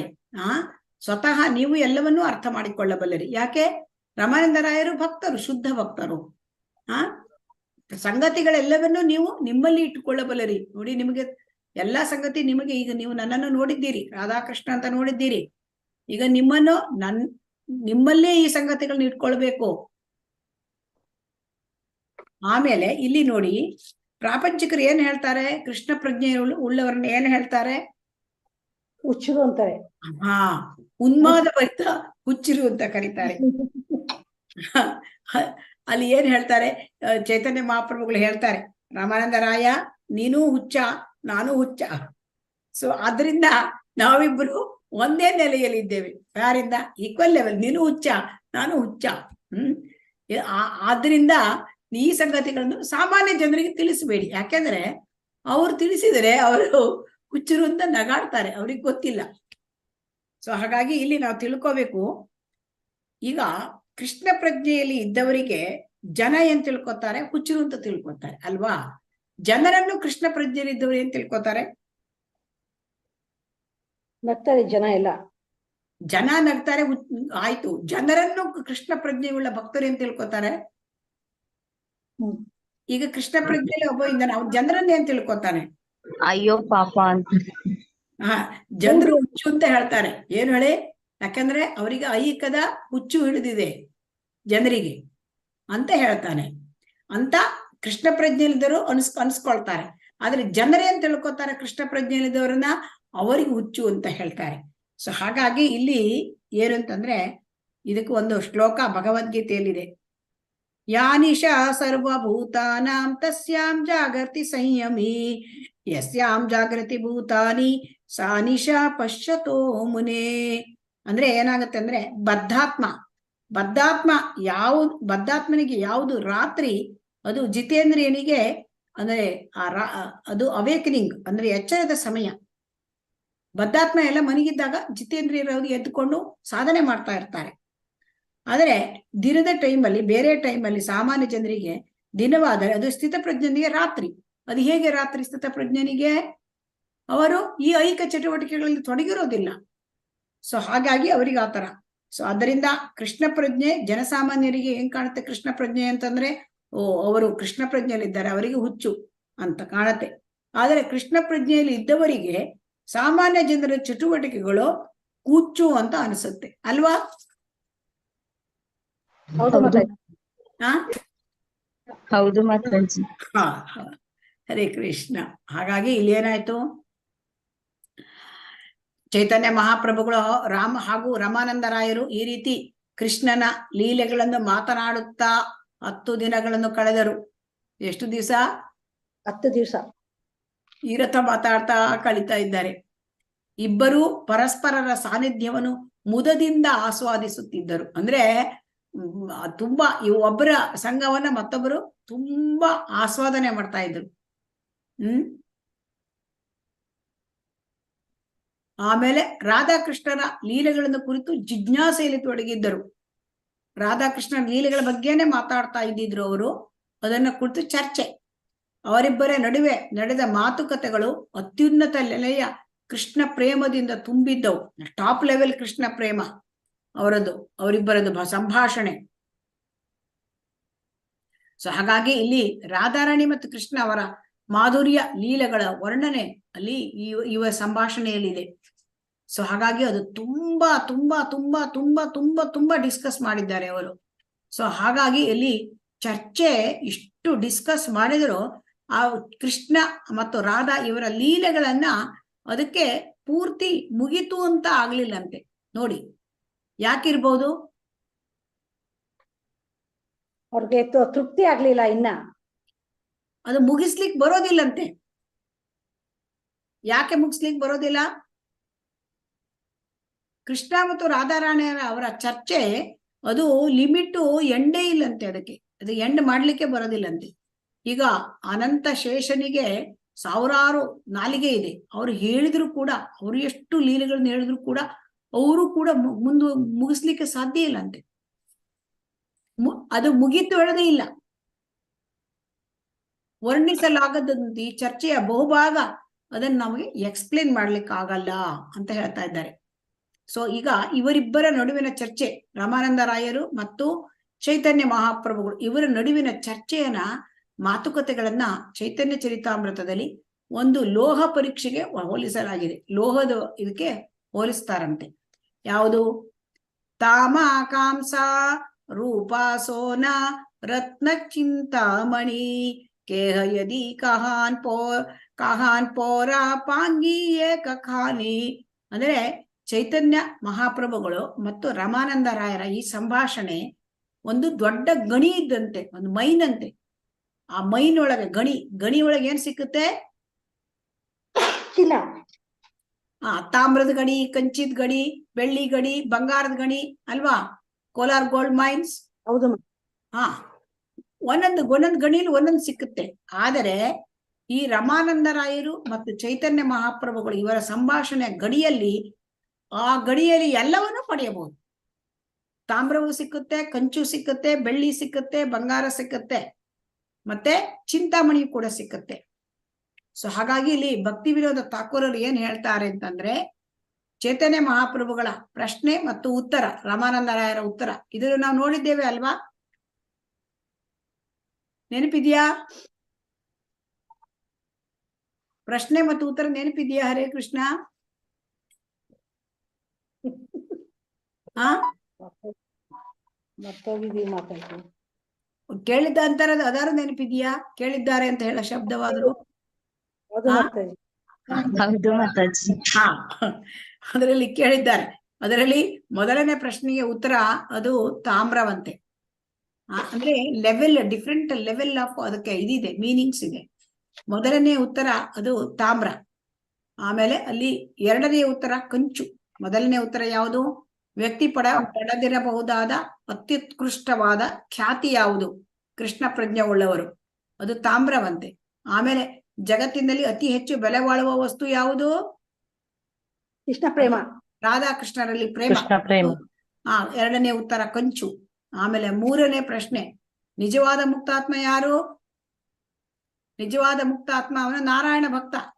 ಸೊ ಅದು ಬೆಳ್ಳಿ. ಸೊ ಹಾಗಾಗಿ ಅದು ಕಂಚಿಗಿಂತ ಉತ್ತಮ. ಹಾಗಾಗಿ ನಾಲ್ಕನೇ ಪ್ರಶ್ನೆ, ಯಾವ ಹಾಡು ಶ್ರೇಷ್ಠ? ರಾಧಾಕೃಷ್ಣರ ಲೀಲೆ, ಅದು ಬಂಗಾರ ಅಂತೆ. ಸೊ ಹಾಗಾಗಿ ಇನ್ನು ಕೊನೆಯದು ಐದನೇ ಉತ್ತರ, ಅದು ಅನನ್ಯ ಭಕ್ತಿ. ಅದು ಆ ಅನನ್ಯ ಭಕ್ತಿಯನ್ನು ಚಿಂತಾಮಣಿಗೆ ಹೋಲಿಸಿದ್ದಾರೆ. ಸೊ ಹಾಗಾಗಿ ಇಲ್ಲಿ ತಾಮ್ರಕ್ಕಿಂತ ಕಂಚು ಉತ್ತಮ, ಕಂಚಿಗಿಂತ ಬೆಳ್ಳಿ ಉತ್ತಮ, ಬೆಳ್ಳಿಗಿಂತ ಬಂಗಾರ ಉತ್ತಮ, ಬಂಗಾರಕ್ಕಿಂತ ಚಿಂತಾಮಣಿ ಉತ್ತಮ, ಬೆಲೆ ಬಾಳತಕ್ಕಂಥದ್ದು. ಸೊ ಹಾಗಾಗಿ ಕೊನೆಗೆ ಅಲ್ಟಿಮೇಟ್ಲಿ ಅದು ಏನಕ್ಕೆ ಬರ್ತದೆ? ಅನನ್ಯ ಭಕ್ತಿಗೆ ಬರುತ್ತದೆ. ಆಮೇಲೆ ಇಲ್ಲಿ ಇನ್ನೊಂದು ಹೇಳ್ತಾರೆ, ಭಕ್ತಿ ಸಿದ್ಧಾಂತ ಸರಸ್ವತಿ ಠಾಕೂರರು ಏನ್ ಹೇಳ್ತಾರೆ ಅಂದ್ರೆ, ವ್ರಜಭೂಮಿಯಲ್ಲಿ ಅಲ್ಲಿ ಯಮುನಾ ನದಿ ಇದೆ ಅಲ್ವಾ? ವ್ರಜಭೂಮಿ ಅಂದ್ರೆ ಅದು ವೃಂದಾವನದಲ್ಲಿ ಅಲ್ಲಿ ಯಮುನಾ ನದಿ ಇದೆ. ಅಲ್ಲಿ ಯಮುನಾ ನದಿಯ ತೀರದಲ್ಲಿ ಮರಳಿನ ತೀರ ಇದೆ, ಕದಂಬ ವೃಕ್ಷಗಳಿವೆ, ಗೋವುಗಳಿದ್ದಾರೆ, ಕೃಷ್ಣನ ಕೋಲುಗಳಿದೆ. ಗೋವುಗಳನ್ನ ಕಾಯ್ಲಿಕ್ಕೆ ಅವನ ಕೈಯಲ್ಲಿ ಕೋಲು ಇಟ್ಕೊಂಡು ಹೋಗ್ತಾ ಇದ್ದ ಕೃಷ್ಣ. ಆಮೇಲೆ ಕೃಷ್ಣನಿಗೆ ಕೊಳಲಿದೆ.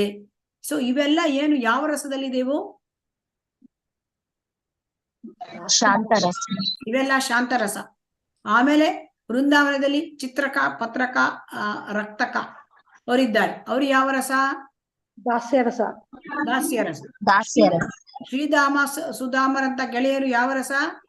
ಸತ್ಯ. ಸಖ್ಯರಸ.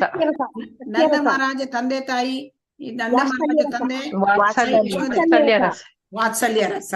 So very good. Shrimati Radharani ಮತ್ತು ಗೋಪಿಕೆಯರು ಯಾವ ರಸ? ಮಾಧುರ್ಯ. ಮಾಧುರ್ಯ ರಸ. ಹಾಗಾಗಿ ಬ್ರಜಭೂಮಿಯಲ್ಲಿ ಎಲ್ಲ ರಸಗಳು ಇದೆ. ಶಾಂತರಸ, ದಾಸ್ಯರಸ, ಸಖ್ಯರಸ, ವಾತ್ಸಲ್ಯ ರಸ, ಮಾಧುರ್ಯ ರಸ. ಹಾಗಾಗಿ ಈ ಬ್ರಜಭೂಮಿಯಲ್ಲಿ 5 ರಸಗಳು, ದಿವ್ಯ ರಸಗಳಿವೆ. ಸೊ ಹಾಗಾಗಿ ಇಲ್ಲಿ ಶ್ರೀಲಾ ಕೃಷ್ಣರಾಜ ಕವಿರಾಜ ಗೋಸ್ವಾಮಿಯವರು, ಹಾಗಾಗಿ ವೃಂದಾವನ ಅಂತಕ್ಕಂಥದ್ದು ಬ್ರಜಭೂಮಿಯಲ್ಲಿ ಶಾಶ್ವತವಾದ ಗಣಿ ಇದೆ. ಎಂತ ಇದೆ ಅಲ್ಲಿ? ಅಲ್ಲಿ ಒಂದು ಗಣಿ ಇದೆ. ಏನ್ ಸಿಗ್ತದೆ ಅಲ್ಲಿ? ಶಾಂತರಸ, ದಾಸ್ಯರಸ, ಸಾಕ್ಷ್ಯರಸ, ವಾತ್ಸಲ್ಯ ರಸ, ಮಾಧುರ್ಯ ರಸ ಎಲ್ಲ ಸಿಗ್ತದೆ. ಒಂದಕ್ಕಿಂತ ಒಂದು ಹೆಚ್ಚು ಅದು ಸಿಗ್ತದೆ ಅಂತ. ಹಾಗೆ ಇಲ್ಲಿ ಕೃಷ್ಣರಾಜ ಕವಿರಾಜ ಗೋಸ್ವಾಮಿಗಳು ಹೇಳ್ತಾರೆ. ಮತ್ತೆ ಶ್ರೀ ಚೈತನ್ಯ ಮಹಾಪ್ರಭುಗಳು ಹಾಗೂ ರಾಮಾನಂದರಾಯರು ಇವರು ಗಣಿಯಲ್ಲಿ ಕೆಲಸ ಮಾಡುವ ಕೆಲಸಗಾರರಂತೆ. ಅವ್ರು ಏನ್ ಮಾಡ್ತಾರೆ? ಅಗದು ಲೋಹಗಳನ್ನೆಲ್ಲ ತೆಗಿತಾರಂತೆ, ಒಂದಕ್ಕಿಂತ ಒಂದು. ಅವರು ಗಣಿಕಾರರು ಅಂದ್ರೆ ಅವರು ಏನ್ ಮಾಡಿದ್ರೆ, ಜಿಜ್ಞಾಸೆ ಮಾಡಿ ಎಲ್ಲ ಒಂದೊಂದಾಗಿ ತೆಗಿತಾ ಇದ್ದಾರೆ. ತಾಮ್ರ, ಆಮೇಲೆ ಕಂಚು, ಬೆಳ್ಳಿ, ಬಂಗಾರ, ಆಮೇಲೆ ಚಿಂತಾಮಣಿ. ಸೊ ಹಾಗಾಗಿ ಎಲ್ಲ ಪ್ರಶ್ನೆ ಉತ್ತರಗಳು ಈ ರೀತಿಯಾಗಿ ಅದನ್ನ ಹೋಲಿಸಿದ್ದಾರೆ. ಏನಕ್ಕೆ ಹೋಲಿಸಿದ್ದಾರೆ? ರಾಮಾನಂದರಾಯರು ಮತ್ತು ಚೈತನ್ಯ ಮಹಾಪ್ರಭುಗಳ ಪ್ರಶ್ನೆ, ರಾಮಾನಂದರಾಯರು ಉತ್ತರವನ್ನು ಏನಕ್ಕೆ ಹೋಲಿಸಿದ್ದಾರೆ? ಚಿನ್ನದ ಗಣಿ. ಗಣಿ ಅಲ್ಲಿ ಎಲ್ಲವೂ ಇದೆ. ಗಣಿಗೆ ಹೋಲಿಸಿದ್ದಾರೆ. ಆ ಗಣಿಯಲ್ಲಿ ಎಲ್ಲವೂ ಇದೆ. ತಾಮ್ರ, ಕಂಚು, ಬೆಳ್ಳಿ, ಬಂಗಾರ, ಚಿಂತಾಮಣಿ, ಎಲ್ಲ ಗಣಿ, ಎಲ್ಲದರ ಗಣಿ ಇದೆ ಅಲ್ಲಿ. ಹಾಗಾಗಿ ಮುಂದೆ ಮರುದಿವಸ ಏನಾಯ್ತು ಅಂತ ನೋಡೋಣ. ಮರುದಿವಸ ಭಗವಾನ್ ಚೈತನ್ಯ ರಾಮಾನಂದರಾಯರನ್ನ ಕಂಡುಕೊಂಡು, ನಾವೇನ್ ಹೋಗ್ತೇವೆ ಅಂತ ಹೇಳಿ ಹೊರಡ್ಲಿಕ್ಕೆ ನಮ್ಗೆ ಅನುಮತಿ ಕೊಡು. ನೋಡಿ, ಚೈತನ್ಯ ಮಹಾಪ್ರಭು ಸಾಕ್ಷಾತ್ ಭಗವಂತ. ಅವರು ರಾಮಾನಂದರಾಯರನ್ನ ಏಕೆ ಕೇಳಬೇಕು? ಹೋಗ್ಲಿಕ್ಕೆ ನನಗೆ ಪರ್ಮಿಷನ್ ಕೊಡಿ ಅಂತ. ಹರೇ ಕೃಷ್ಣ.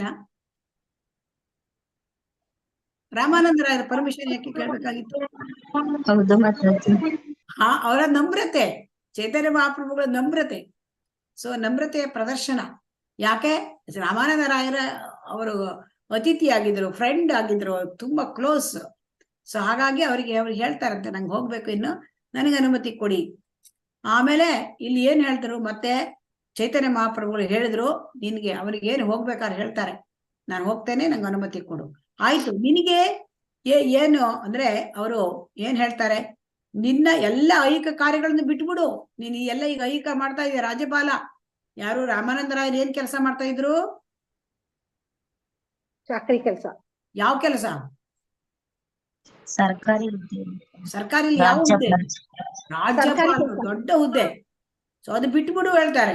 ಜಗನ್ನಾಥಪುರಿಗೆ ಬಾ, ನಾನು ಯಾತ್ರೆ ಮುಗಿಸ್ಕೊಂಡು ಬರ್ತೇನೆ ಜಗನ್ನಾಥಪುರಿಗೆ. ನಾವಿಬ್ಬರು ಜಗನ್ನಾಥಪುರಿಯಲ್ಲಿ ಕೃಷ್ಣ ಕಥೆಗಳನ್ನು ಕೇಳುತ್ತಾ ಕೇಳುತ್ತಾ ಆನಂದದಿಂದ ಕಾಲ ಕಳೆಯೋಣ ಅಂತ ಅವರಿಗೆ ಹೇಳಿದ್ರು. ನಮ್ಮ ಜೀವನಾವಧಿಯನ್ನ ಪೂರ್ತಿ ಜಗನ್ನಾಥಪುರಿಯಲ್ಲಿ ಕೃಷ್ಣ ವಿಷಯಕವಾಗಿ ಮಾತನಾಡ್ತಾ ಆಡ್ತಾ ಆಡ್ತಾ ಕಾಲ ಕಳೆಯೋಣ ಅಂತ ಹೇಳಿದ್ರು. ಆಮೇಲೆ ಚೈತನ್ಯ ಮಹಾಪ್ರಭುಗಳು ರಮಾನಂದರಾಯರನ್ನ ಆಲಿಂಗಿಸಿ ಮತ್ತೆ ಅವರನ್ನ ಕಳಿಸ್ಕೊಟ್ರು. ಮರು ದಿವಸ ಬೆಳಿಗ್ಗೆ ಚೈತನ್ಯ ಮಹಾಪ್ರಭುಗಳು ಏನ್ ಮಾಡಿದ್ರು, ಅವರು ಪ್ರಯಾಣ ಬೆಳೆಸಿದ್ರು. ಅಲ್ಲಿ ಪ್ರಯಾಣ ಬೆಳೆಸಬೇಕಾದ್ರೆ ಮತ್ತೆ ರಮಾನಂದರಾಯರನ್ನ ಅವರು ನದಿ ತೀರದಲ್ಲಿ ಹನುಮಂತನ ದೇಗುಲದಲ್ಲಿ ಭೇಟಿ ಮಾಡಿದ್ರು. ಹನುಮಂತನ ದೇವರು ದರ್ಶನ ಮಾಡಿ ಚೈತನ್ಯರು ಮುಂದುವರಿದರು. ಇದು ಬಹಳ ಮುಖ್ಯ. ಹನುಮಂತ ಅವರು ರಾಮನ ಸೇವಕ, ರಾಮನ ಭಂಟ ಹನುಮಂತ. ಸೊ ಹಾಗಾಗಿ ರಾಮನ ಭಂಟ ಹನುಮಂತನನ್ನು ಜನ ಸಾವಿರಾರು ವರ್ಷಗಳಿಂದ ಬಹಳ ಗೌರವದಿಂದ ಪೂಜಿಸ್ತಾರೆ.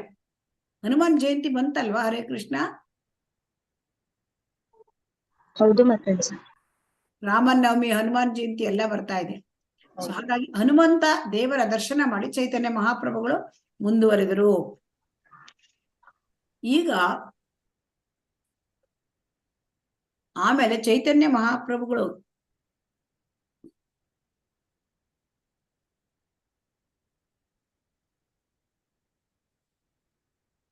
ಕರ್ಪೂರದಲ್ಲಿಷ್ಟು ಕಾಲವೂ ಅವರು ಜನರು ಅವರನ್ನು ಸಂದರ್ಶಿಸಿದರು.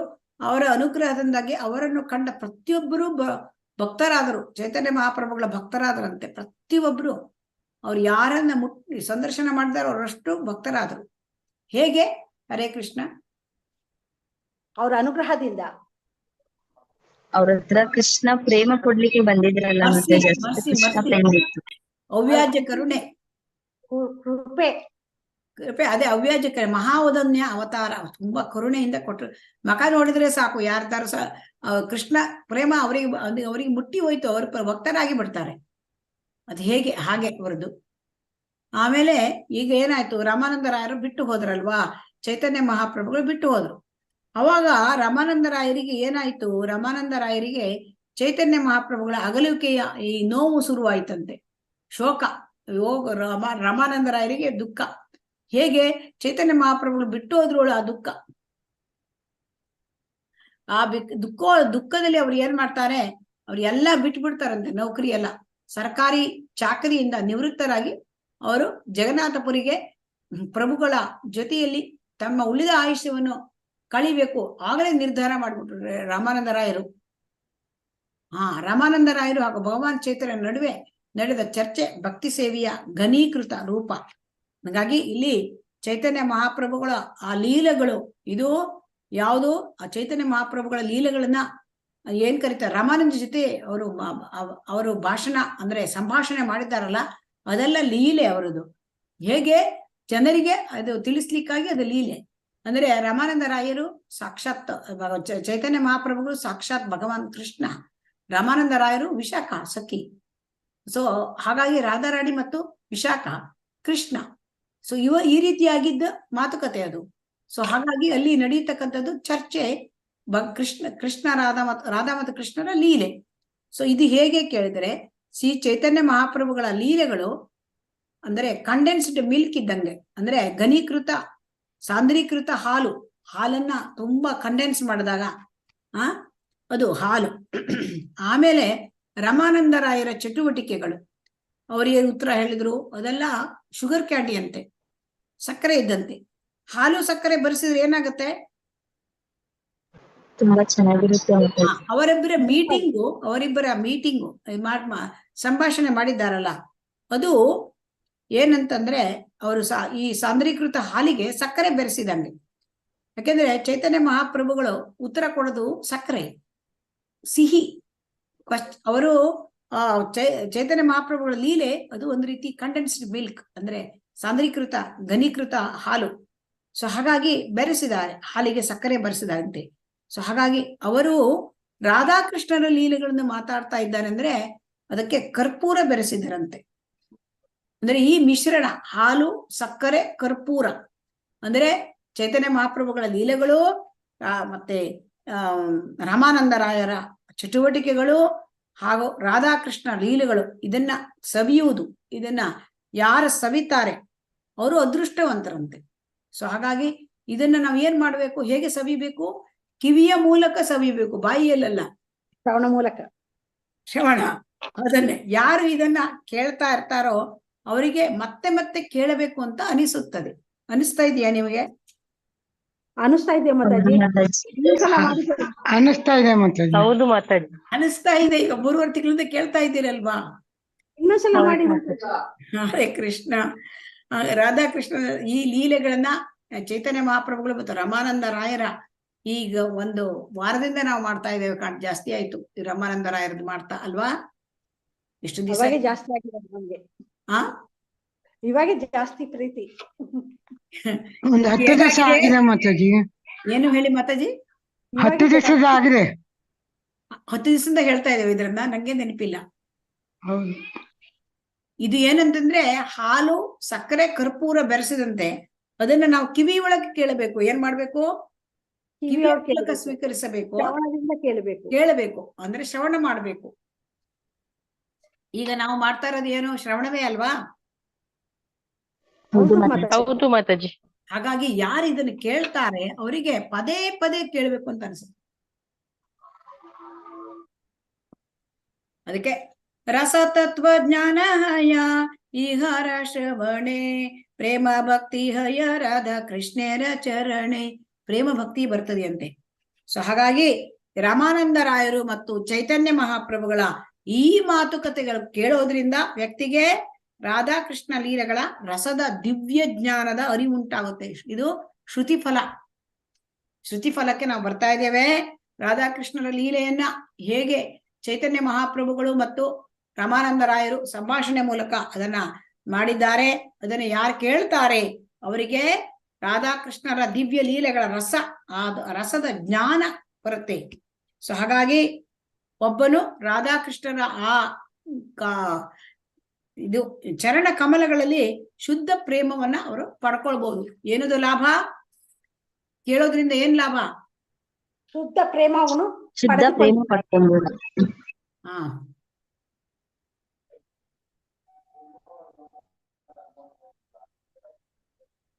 ಶುದ್ಧ ಪ್ರೇಮವನ್ನು ಪಡ್ಕೊಳ್ಬಹುದು. ಸೊ ಹಾಗಾಗಿ ಇಲ್ಲಿ ಚೈತನ್ಯರ ಗೂಢ ತತ್ವ ಜಾನೀಹೈತೆ ವಿಶ್ವಾಸ ಕರಿಶುನ ತರ್ಕನ ಕರಿಹ ಚಿತ್ತೆ. ಹಾಗಾದ್ರೆ ಇದನ್ನ ಹೇಗೆ ಕೇಳಬೇಕು ಅಂತ ಹೇಳ್ತಾ ಇದ್ದಾರೆ. ಈಗ ನಾವು ಚೈತನ್ಯ ಮಹಾಪ್ರಭುಗಳು ಹಾಗೂ ರಾಮಾನಂದ ರಾಯರ ಅವರ ಸಂಭಾಷಣೆಯನ್ನು ಕೇಳಿದರೆ ನಮಗೆ ಕೃಷ್ಣ ಪ್ರೇಮ ಸಿಕ್ಕುತ್ತೆ. ಹಾಗಾದ್ರೆ ನಾವು ಇದನ್ನ ಹೇಗೆ ಕೇಳಬೇಕು ಅಂತ ಕೃಷ್ಣರಾಜ ಕವಿರಾಜ ಗೋಸ್ವಾಮಿ ಅವ್ರು ಯಾರು? ಕೃಷ್ಣರಾಜ ಕವಿರಾಜ ಗೋಸ್ವಾಮಿ ಇದು ಬರೆದವರು ಮಾತಾಜಿ. ಪುಸ್ತಕ ಚೈತನ್ಯ ಚರಿತಾಮೃತ ಬರೆದವರು. ಅವರ ವಯಸ್ಸು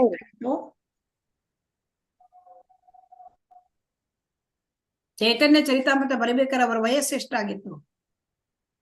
ತುಂಬಾ ವಯಸ್ಸಾಗಿತ್ತು ಮಾತಾಜಿ. ಎಷ್ಟು ವಯಸ್ಸು ಅಂದಾಜು? 90 ಮೈಲಾಗಿತ್ತು ಮಾತಾಜಿ. 100ಕ್ಕೆ ಬರ್ತಾ ಇದ್ದಿದ್ರು. 100 ವರ್ಷ ಬಿಕ್ಕಿತ್ತ ಇರ್ತಂತೆ ಅವರಿಗೆ. ಸೊ ಆಗ ಕೃಷ್ಣರಾಜ ಕವಿರಾಜ್ ಗೋಸ್ವಾಮಿ ಹೇಳ್ತಾರೆ, ಈ ಸಂಭಾಷಣೆ ಅಂದ್ರೆ ರಾಮಾನಂದ ರಾಯರು ಚೈತನ್ಯ ಮಹಾಪ್ರಭುಗಳ ನಡುವಿನ ಸಂಭಾಷಣೆಯನ್ನ ಶ್ರದ್ಧೆಯಿಂದ ಕೇಳಬೇಕು. ಹೇಗೆ? ಶ್ರದ್ಧೆಯಿಂದ ಕೇಳಬೇಕು. ಮತ್ತೆ ಆರ್ಗ್ಯುಮೆಂಟ್ ಮಾಡಬಾರ್ದಂತೆ. ಏನ್ ಮಾಡಬಾರ್ದು?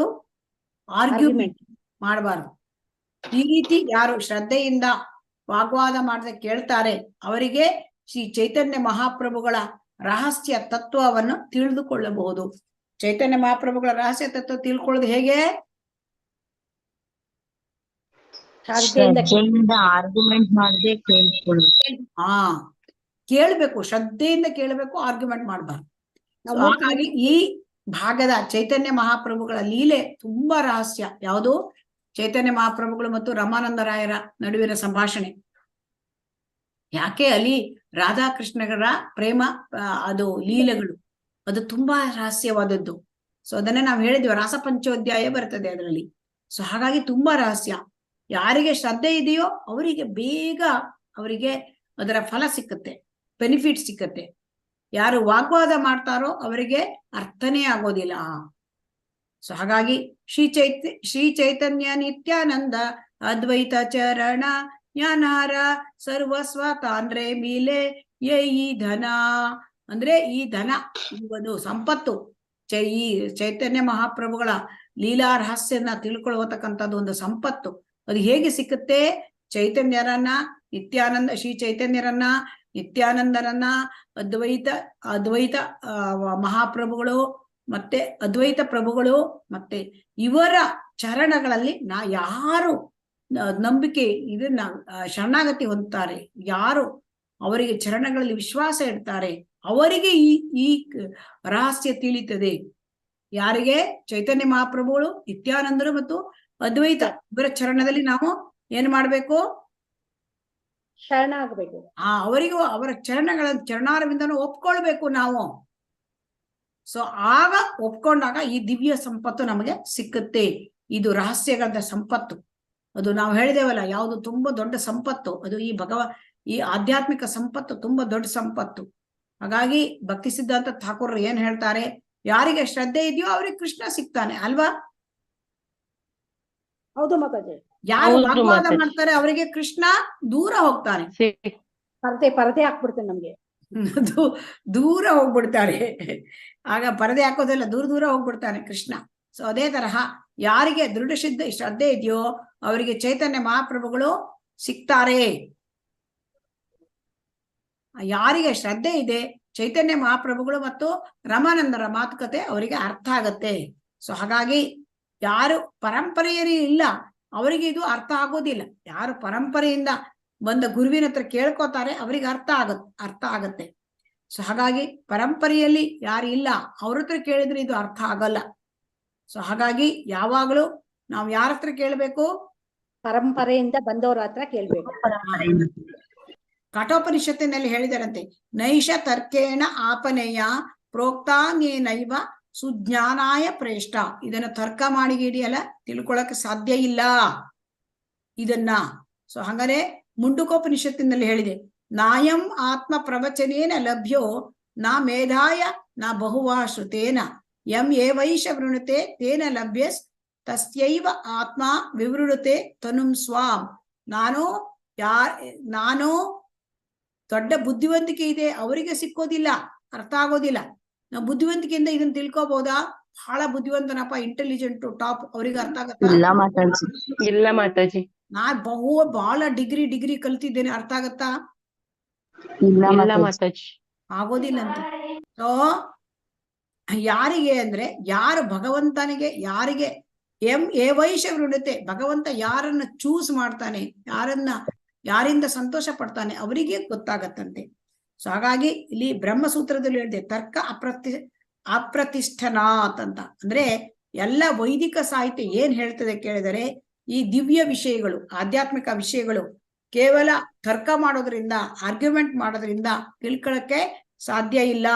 ಸೊ ಆಧ್ಯಾತ್ಮಿಕ ವಿಚಾರಗಳು ಯಾಕೆ ಅಂದ್ರೆ ಅವು ಪ್ರಾಯೋಗಿಕ ಜ್ಞಾನಕ್ಕಿಂತ ಎಷ್ಟೋ ದೊಡ್ಡದು. ಈಗ ಸೈನ್ಸ್ ಪ್ರಾಯೋಗಿಕ ಜ್ಞಾನ ಅಂದ್ರೆ, ಸೈನ್ಸ್ ಅಲ್ಲಿ ಏನು ಅಂದ್ರೆ ಅಲ್ಲಿ ಲ್ಯಾಬೊರೇಟರಿ ಹೋಗಿ ಪ್ರಯೋಗ ಮಾಡ್ಬೇಕು ಅಲ್ವಾ? ಅವ್ರು ಕಂಡುಹಿಡಿಯೋದೇ ಕೆಲಸ ಅವ್ರಿಗೆ. ಆದ್ರೆ ಇದು ಆತರ ಮಾಡಕ್ ಬರಲ್ಲಂತೆ ಈ ಆಧ್ಯಾತ್ಮಿಕ ವಿಚಾರಗಳು. ಸೊ ಹಾಗಾಗಿ ಇದು ಪ್ರಾಯೋಗಿಕ ಜ್ಞಾನಕ್ಕಿಂತ ಎಷ್ಟೋ ಮೇಲಿದೆ. ಸೊ ಹಾಗಾಗಿ ಈ ಭೌತಿಕ ವಿಧಾನ, ಪ್ರಯೋಗ ಮಾಡೋದು, ತರ್ಕ ಮಾಡೋದು, ಆರ್ಗ್ಯುಮೆಂಟ್ ಮಾಡೋದು, ಇದರಿಂದ ನಮಗೆ ಆಧ್ಯಾತ್ಮಿಕ ವಿಷಯ ಅರ್ಥ ಆಗೋದಿಲ್ಲ. ಈ ರೀತಿ ಪ್ರಯತ್ನ ಪಟ್ರೆ, ತರ್ಕ ಮಾಡೋದು, ವಾದ ಮಾಡೋದು, ಮತ್ತೆ ನಾವು ಈ ತರ ಅಂದ್ರೆ ತರ್ಕ ಮಾಡೋದು, ವಾದ ಮಾಡೋದು, ಮತ್ತೆ ಸೈಂಟಿಫಿಕ್ ಪ್ರಯೋಗ ಮಾಡ್ತೇನೆ, ಅದೆಲ್ಲ ಮಾಡ್ಕೊಂಡ್ರೆ ನಾವು ಅದೆಲ್ಲ ಮಾಡಿದ್ರೆ ಏನು ಇದು ವೇಸ್ಟ್, ಏನದು ಕಾಲಹರಣ. ಕಾಲಹರಣ ಆಗುತ್ತೆ. ಯಾಕಂದ್ರೆ ಇಲ್ಲಿ ಆಧ್ಯಾತ್ಮಿಕ ವಿಷಯ ಎಲ್ಲ ಭಗವಂತ ಎಲ್ಲದನ್ನು ಕೃಷ್ಣ ಮಾಡಿ ಎಲ್ಲ ಮುಗಿಸಿದ್ದಾನೆ. ಪ್ರಯೋಗ ಮಾಡಿ ಇಟ್ಬಿಟ್ಟಿದ್ದಾರೆ. ಸೊ ಅದರಲ್ಲಿ ಏನ್ ಪ್ರಯೋಗ ಮಾಡೋದಿಲ್ಲ, ತರ್ಕ ಮಾಡೋದು ಇಲ್ಲ, ವಾದ ಮಾಡೋದು ಇಲ್ಲ. ಏನು ಗುರುಗಳು ಹೇಳಿದ್ದಾರೆ ಕೇಳಬೇಕು. ಯಾಕಂದ್ರೆ ಅವರು ಸಂಪ್ರದಾಯದಿಂದ ಬಂದಿದ್ದಾರೆ, ಅವರಿಗೆ ಕೃಷ್ಣ ಕಂಡಿದ್ದಾನೆ, ಕೃಷ್ಣನನ್ನು ಕಂಡಿದ್ದಾರೆ, ಕೃಷ್ಣನನ್ನು ಹೃದಯದಲ್ಲಿ ಕ್ಯಾರಿ ಮಾಡ್ತಾ ಇದ್ದಾರೆ ಅವರು. ಸೊ ಹಾಗಾಗಿ ಅದನ್ನ ಪಾಲಿಸಬೇಕು. ಸೊ ಹಾಗಾದ್ರೆ ಇದು ಯಾರಿಗೆ ಅರ್ಥ ಆಗತ್ತೆ? ಸೊ ಅವರಿಗೆಲ್ಲ ಫ್ರಸ್ಟ್ರೇಟ್ ಆಗ್ಬಿಡ್ತಾರಂತೆ. ಯಾರು ತರ್ಕ ಮಾಡೋರು, ಮತ್ತೆ ವಾದ ಮಾಡೋರು, ಮತ್ತೆ ಪ್ರಯೋಗಶೀಲರು, ಅವರಿಗೆಲ್ಲ ಏನಾಗುತ್ತೆ, ದೇವರ ಬಗ್ಗೆ ತಿಳಿಯೋದಿಲ್ಲ, ಅವರೆಲ್ಲ ಏನಾಗ್ತಾರೆ, ಅವರಿಗೆ ಫ್ರಸ್ಟ್ರೇಟ್ ಆಗ್ಬಿಡ್ತಾರೆ. ಸೊ ಅವರಿಗೆಲ್ಲ ಬೇಜಾರು ಬಂದ್ಬಿಡುತ್ತೆ, ಏನ್ ಮಾಡ್ರು ಅರ್ಥ ಆಗಲ್ಲ. ಸೊ ಹಾಗಾಗಿ ಇದು ಯಾರಿಗೆ ಅರ್ಥ ಆಗುತ್ತೆ ಅಂದ್ರೆ ನಿಯಂತ್ರಕ ತತ್ವಗಳನ್ನ ಪಾಲಿಸಬೇಕು, ಮತ್ತೆ ಭಗವಂತನ ಭಕ್ತಿ ಸೇವೆ ಮಾಡಬೇಕು. ಸೊ ಅದಕ್ಕೆ ಹೇಳ್ತಾರೆ, ಅತ ಶ್ರೀಕೃಷ್ಣ ನಾಮಾದಿ ನಭವೇ ಗ್ರಾಹ್ಯಮಿಂದ್ರಿಯೈಹಿ ಸೇವೋನ್ಮುಖೇಹಿ ಜಿಹ್ವಾದೌ ಸ್ವಯಂಯೇವ ಸ್ಫುರತಿ ಆದ್ಯ. ಹಾಗಾಗಿ ಭಗವಂತನ ನಾಮ, ಅವನ ರೂಪ, ಗುಣ, ಲೀಲೆ ಇದ್ಯಾವುದು ನಮಗೆ ಈ ಸಣ್ಣ ನಮ್ಮ ಚಿಕ್ಕ ಮಿದುಳಿನಿಂದ ಅರ್ಥ ಆಗೋದಿಲ್ಲ. ನಮ್ಮ ಈ ಭೌತಿಕ ಇಂದ್ರಿಯಕ್ಕೆ ಅದು ಅರ್ಥ ಆಗೋದಿಲ್ಲ. ಹಾಗಾದ್ರೆ ಏನ್ ಮಾಡ್ಬೇಕು? ನಾವು ಅರ್ಥ ಮಾಡ್ಕೋಬೇಕಾದ್ರೆ ಸೇವೆ ಮಾಡ್ಬೇಕು. ಈ ಸೇವೆ ಎಲ್ಲಿಂದ ಶುರುವಾಗತ್ತೆ? ನಾಲಿಗೆಯಿಂದ ಶುರುವಾಗುತ್ತೆ. ಹೇಗೆ? ನಾಲಿಗೆಯಲ್ಲಿ ಏನ್ ಮಾಡ್ಬೇಕು? ನಾವು ಜಪ ಮಾಡ್ಬೇಕು. ನಾಲಿಗೆಯಲ್ಲಿ ಏನ್ ಮಾಡ್ಬೇಕು? ನಾವು ಪ್ರಸಾದ ಸೇವನೆ ಮಾಡ್ಬೇಕು. ಸೊ ಹಾಗೆ ಜಪದಿಂದ ಶುರುವಾಗತ್ತೆ. ಸೊ ಐಕ ಇಂದ್ರಿಯಗಳಿಗೆ ಭಗವಂತನ ಪುಣ್ಯ ನಾಮ, ರೂಪ, ಗುಣ, ಲೀಲೆ, ಭಗವಂತನ ಪರಿಕರಗಳು ಇದ್ಯಾವುದು ಅರ್ಥ ಆಗಲ್ಲ. ಸೊ ಹಾಗಾಗಿ ಈಗ ಅರ್ಥ ಮಾಡ್ಬೇಕು ಅಂದ್ರೆ ಭಕ್ತಿ ಸೇವೆ ಮಾಡಿ ನಮ್ಮ ಇಂದ್ರಿಯಗಳನ್ನು ಪರಿಶುದ್ಧ ಮಾಡ್ಕೊಳ್ಬೇಕು. ಸೊ ಇಂದ್ರಿಯಗಳನ್ನ ಪರಿಶುದ್ಧ ಮಾಡೋದಂದ್ರೆ ಏನು? ಅಲ್ಲಿ ರಜೋಗುಣ ತಮಗುಣ ತೊಲಗಬೇಕು. ರಜೋಗುಣ ತಮಗುಣ ಹೋದಾಗ ಶುದ್ಧ ಸತ್ವಕ್ಕೆ ಬರ್ತೇವೆ. ಆಗ ಅಲ್ಲ ಅರ್ಥ ಆಗತ್ತೆ. ರಾಧಾಕೃಷ್ಣನ ಲೀಲೆಗಳು ರಿವೀಲ್ ಆಗ್ತದಂತೆ. ಭಗವಂತ ರಿವೀಲ್ ಮಾಡ್ತಾನೆ, ತೋರ್ಸ್ಕೊಡ್ತಾನೆ, ಅದನ್ನ ಅರ್ಥ ಮಾಡಿಸ್ಕೊಡ್ತಾನೆ. ಅದಕ್ಕೆ ಏನ್ ಹೇಳ್ತಾರೆ? ಎಂ ಏವೈಷ ವೃಣುತೆ ತೇನ ಲಭ್ಯಸ್. ಯಾರಿಗೆ ದೇವೋತ್ತಮ ಪರಮ ಪುರುಷನ ಕೃಪೆ ಇದೆ ಅವರಿಗೆ ಮಾತ್ರ ಈ ಶ್ರೀ ಚೈತನ್ಯ ಮಹಾಪ್ರಭುಗಳ ದಿವ್ಯ ಲಕ್ಷಣಗಳು ಅರ್ಥ ಆಗತ್ತೆ. ಇಲ್ಲ ಅಂದ್ರೆ ಆಗೋದಿಲ್ಲ. ನಾನು ತುಂಬಾ ವಿದ್ಯಾವಂತ, ನಾನು ಬುದ್ಧಿವಂತಿಕೆಯಿಂದ ಕಲ್ತ್ಕೋತೇನೆ ಚೈತನ್ಯ ಮಹಾಪ್ರಭುಗಳ ಬಗ್ಗೆ, ಅದು ಇಲ್ವೇ ಇಲ್ಲ. PhD ಮಾಡಿದ್ದೇನೆ ನಾನು, ಅದು ಓದಿದ್ದೇನೆ, ಆ ಒಂದು ಡಿಗ್ರಿ ಇದೆ, ಈ ಒಂದು ಡಿಗ್ರಿ ಇದೆ. ಅದರಿಂದ ಯಾವತ್ತೂ ನಾವು ಆಧ್ಯಾತ್ಮಿಕ ವಿದ್ಯೆಯನ್ನ ಕಲೀಲಿಕ್ಕೆ ಆಗಲ್ಲ. ಆಧ್ಯಾತ್ಮಿಕ ವಿದ್ಯೆ ಕಲಿಬೇಕಾದ್ರೆ ಏನ್ ಬೇಕು? ದೇವೋತ್ತಮ ಪರಮ ಪುರುಷನ ಕೃಪೆ ಬೇಕು. ಏನ್ ಬೇಕು? ಕೃಪೆ ಬೇಕು. ಕೃಪೆ ಬೇಕು. ಅದಕ್ಕೆ ನಾವ್ ಏನ್ ಮಾಡ್ಬೇಕು? ಕೃಪೆ ಪಡಿಬೇಕಾದ್ರೆ ಸಾಧನೆ ಮಾಡ್ಬೇಕು, ಭಕ್ತಿ ಸೇವೆ ಮಾಡ್ಬೇಕು.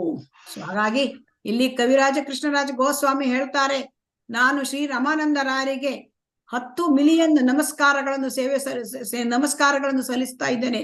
ಎಷ್ಟು ನಮಸ್ಕಾರ ರಮಾನಂದ ರಾಯರಿಗೆ? 10 ಬಿಲಿಯನ್ 10 ಮಿಲಿಯನ್ ನಮಸ್ಕಾರ ಮಾಡ್ತಾ ಇದ್ದಾರೆ.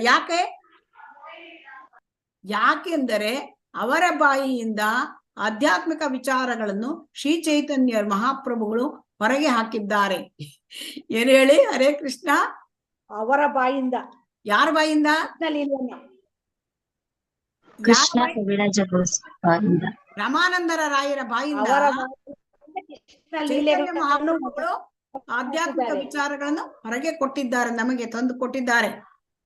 ಅದಕ್ಕಾಗಿ ಕೃಷ್ಣರಾಜ ಕವಿರಾಜ ಗೋಸ್ವಾಮಿ ನಮ್ಮ ಸಲುವಾಗಿ ನೋಡಿ ಅವರು ನಮಸ್ಕಾರ ಮಾಡ್ತಾ ಇದ್ದಾರೆ 10 ಮಿಲಿಯನ್ ಟೈಮ್ಸ್.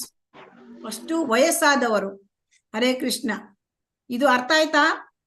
ಹಾ ಮಾತಾಜಿ, ಆಯ್ತು ಮಾತಾಜಿ. ಹಾ, ಅರ್ಥ ಆಯ್ತು. ಹಾಗಾಗಿ ಕೃಷ್ಣರಾಜ ಕವಿರಾಜ ಗೋಸ್ವಾಮಿಯವರು ಅವ್ರು ಇನ್ನೂ ಹೇಳ್ತಾರೆ, ಶ್ರೀ ಸ್ವರೂಪ ದಾಮೋದರ ಇವರ ಕಡತ ಅವರ ನೋಟ್ಬುಕ್ ಒಳಗೆ ಬರ್ಕೊಂಡಿದ್ರಂತೆ ಇದೆಲ್ಲ.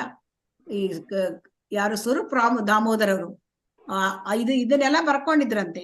ಸೊ ಅವರದ್ದನ್ನ ಇವರು ಆ ನೋಟ್ಬುಕ್ ಎಲ್ಲ ರೆಫರ್ ಮಾಡಿ ಇದನ್ನ ಬರೆದಿದ್ದಾರೆ. ಶ್ರೀ ಚೈತನ್ಯ ಮಹಾಪ್ರಭುಗಳು ಹಾಗೂ ರಮಾನಂದರಾಯರ ಅವರ ಸಂಭಾಷಣೆ ಬಗ್ಗೆ ಯಾರು ಬರೆದಿದ್ರು? ಸ್ವರೂಪ ದಾಮೋದರರು ತಮ್ಮ ಕಡತದಲ್ಲಿ ಬರೆದಿಟ್ಕೊಂಡಿದ್ರು. ಸೊ ಅದನ್ನ ಇವರು ಉಪಯೋಗಿಸ್ಕೊಂಡು ಬರೆದಿದ್ದಾರೆ. ಮತ್ತೆ ಕೆಲವೊಂದು ಅಥಾರಿಟೇಟಿವ್ ಜನರನ್ನೆಲ್ಲ ಮೂಲಕ ಇವರು ವಿಷಯ ಸಂಗ್ರಹ ಮಾಡಿದ್ದಾರೆ. ಹಾಗಾಗಿ ಇದು ವೈದಿಕ ಸಾಹಿತ್ಯಗಳನ್ನ ಬರಿಬೇಕು ಅಂತಂದ್ರೆ ಅದು ತುಂಬಾ ಈ ತರ ಎಲ್ಲ ಮಾಡ್ಬೇಕು ಅಂದ್ರೆ ಎಲ್ಲ ಈ ವಿಧಾನ ಈ ವೈದಿಕ ಸಾಹಿತ್ಯಗಳನ್ನು ಮಾಡ್ಬೇಕು ಅಂತಂದ್ರೆ ಯಾರು ಭಕ್ತರಿದ್ದಾರೆ ಅವ್ರು ಏನ್ ಬರೆದಿಟ್ಟಿದ್ದಾರೆ, ಆಮೇಲೆ ಅವ್ರ ಸ್ವಂತ ಬೇರೆ ಬೇರೆ ಅಥಾರಿಟೇಟಿವ್ ಪರ್ಸನ್ಸ್ ಏನ್ ಬರೆದಿದ್ದಾರೆ ಅದೆಲ್ಲ ರೆಫರ್ ಮಾಡಿ ವೈದಿಕ ಸಾಹಿತ್ಯ ಬರಿಬೇಕಾಗತ್ತೆ. ಇದನ್ನ ಸ್ಕಾಲರ್ಸು ರಿಸರ್ಚ್ ವರ್ಕರ್ಸು ಅವ್ರಿಗೆ ಬರೀಲಿಕ್ಕಾಗತ್ತಾ? ಆಗಲ್ಲ ಮಾತಾಜಿ. ಇಲ್ಲ ಮಾತಾಜಿ. ಇಂಥ ಈ ಚೈತನ್ಯ ಮಹಾಪ್ರಭುಗಳು ಬರೆದಿರ ಚೈತನ್ಯ ಲೀಲೆಗಳು ಇದೆಲ್ಲ ಚೈತನ್ಯ ಚರಿತಾಮೃತ ಇದೆಲ್ಲ ಬರೀಲಿಕ್ಕಾಗಲ್ಲ. ಸೊ ಅದ್ ಬರಿಬೇಕಾದ್ರೆ ಏನ್ ಮಾಡ್ಬೇಕು?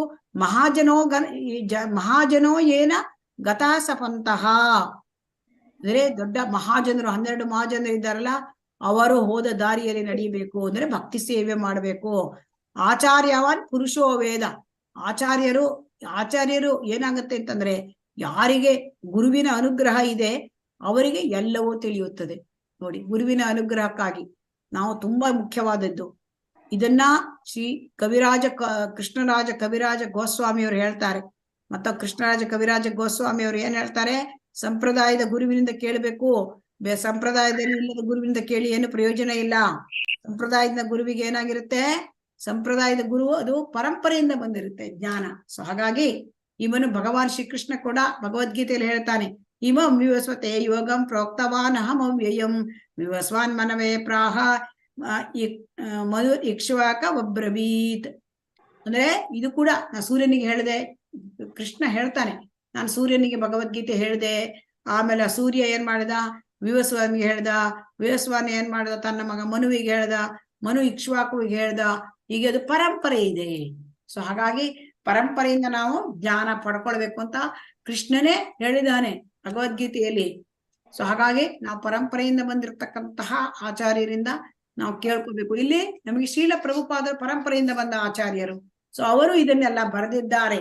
ಸೊ ಹಾಗಾಗಿ ಶ್ರೀ ಚೈತನ್ಯ ಶಿಕ್ಷಾಮೃತ ವೇದಾಂತ ದರ್ಶನ ಈ ಒಂದು ಎಲ್ಲ ತರಗತಿಗಳು ಇವತ್ತಿಗೆ ಮುಗಿಯಿತು. ಹರೇ ಕೃಷ್ಣ. ಎಲ್ಲರಿಗೂ ಧನ್ಯವಾದಗಳು ಮಾತಾಜಿ. ಧನ್ಯವಾದಗಳು ಮಾತಾಜಿ. ಇನ್ಯಾವಾಗ ಮಾತಾಜಿ ಕ್ಲಾಸು ಮತ್ತೆ? ಧನ್ಯವಾದಗಳು.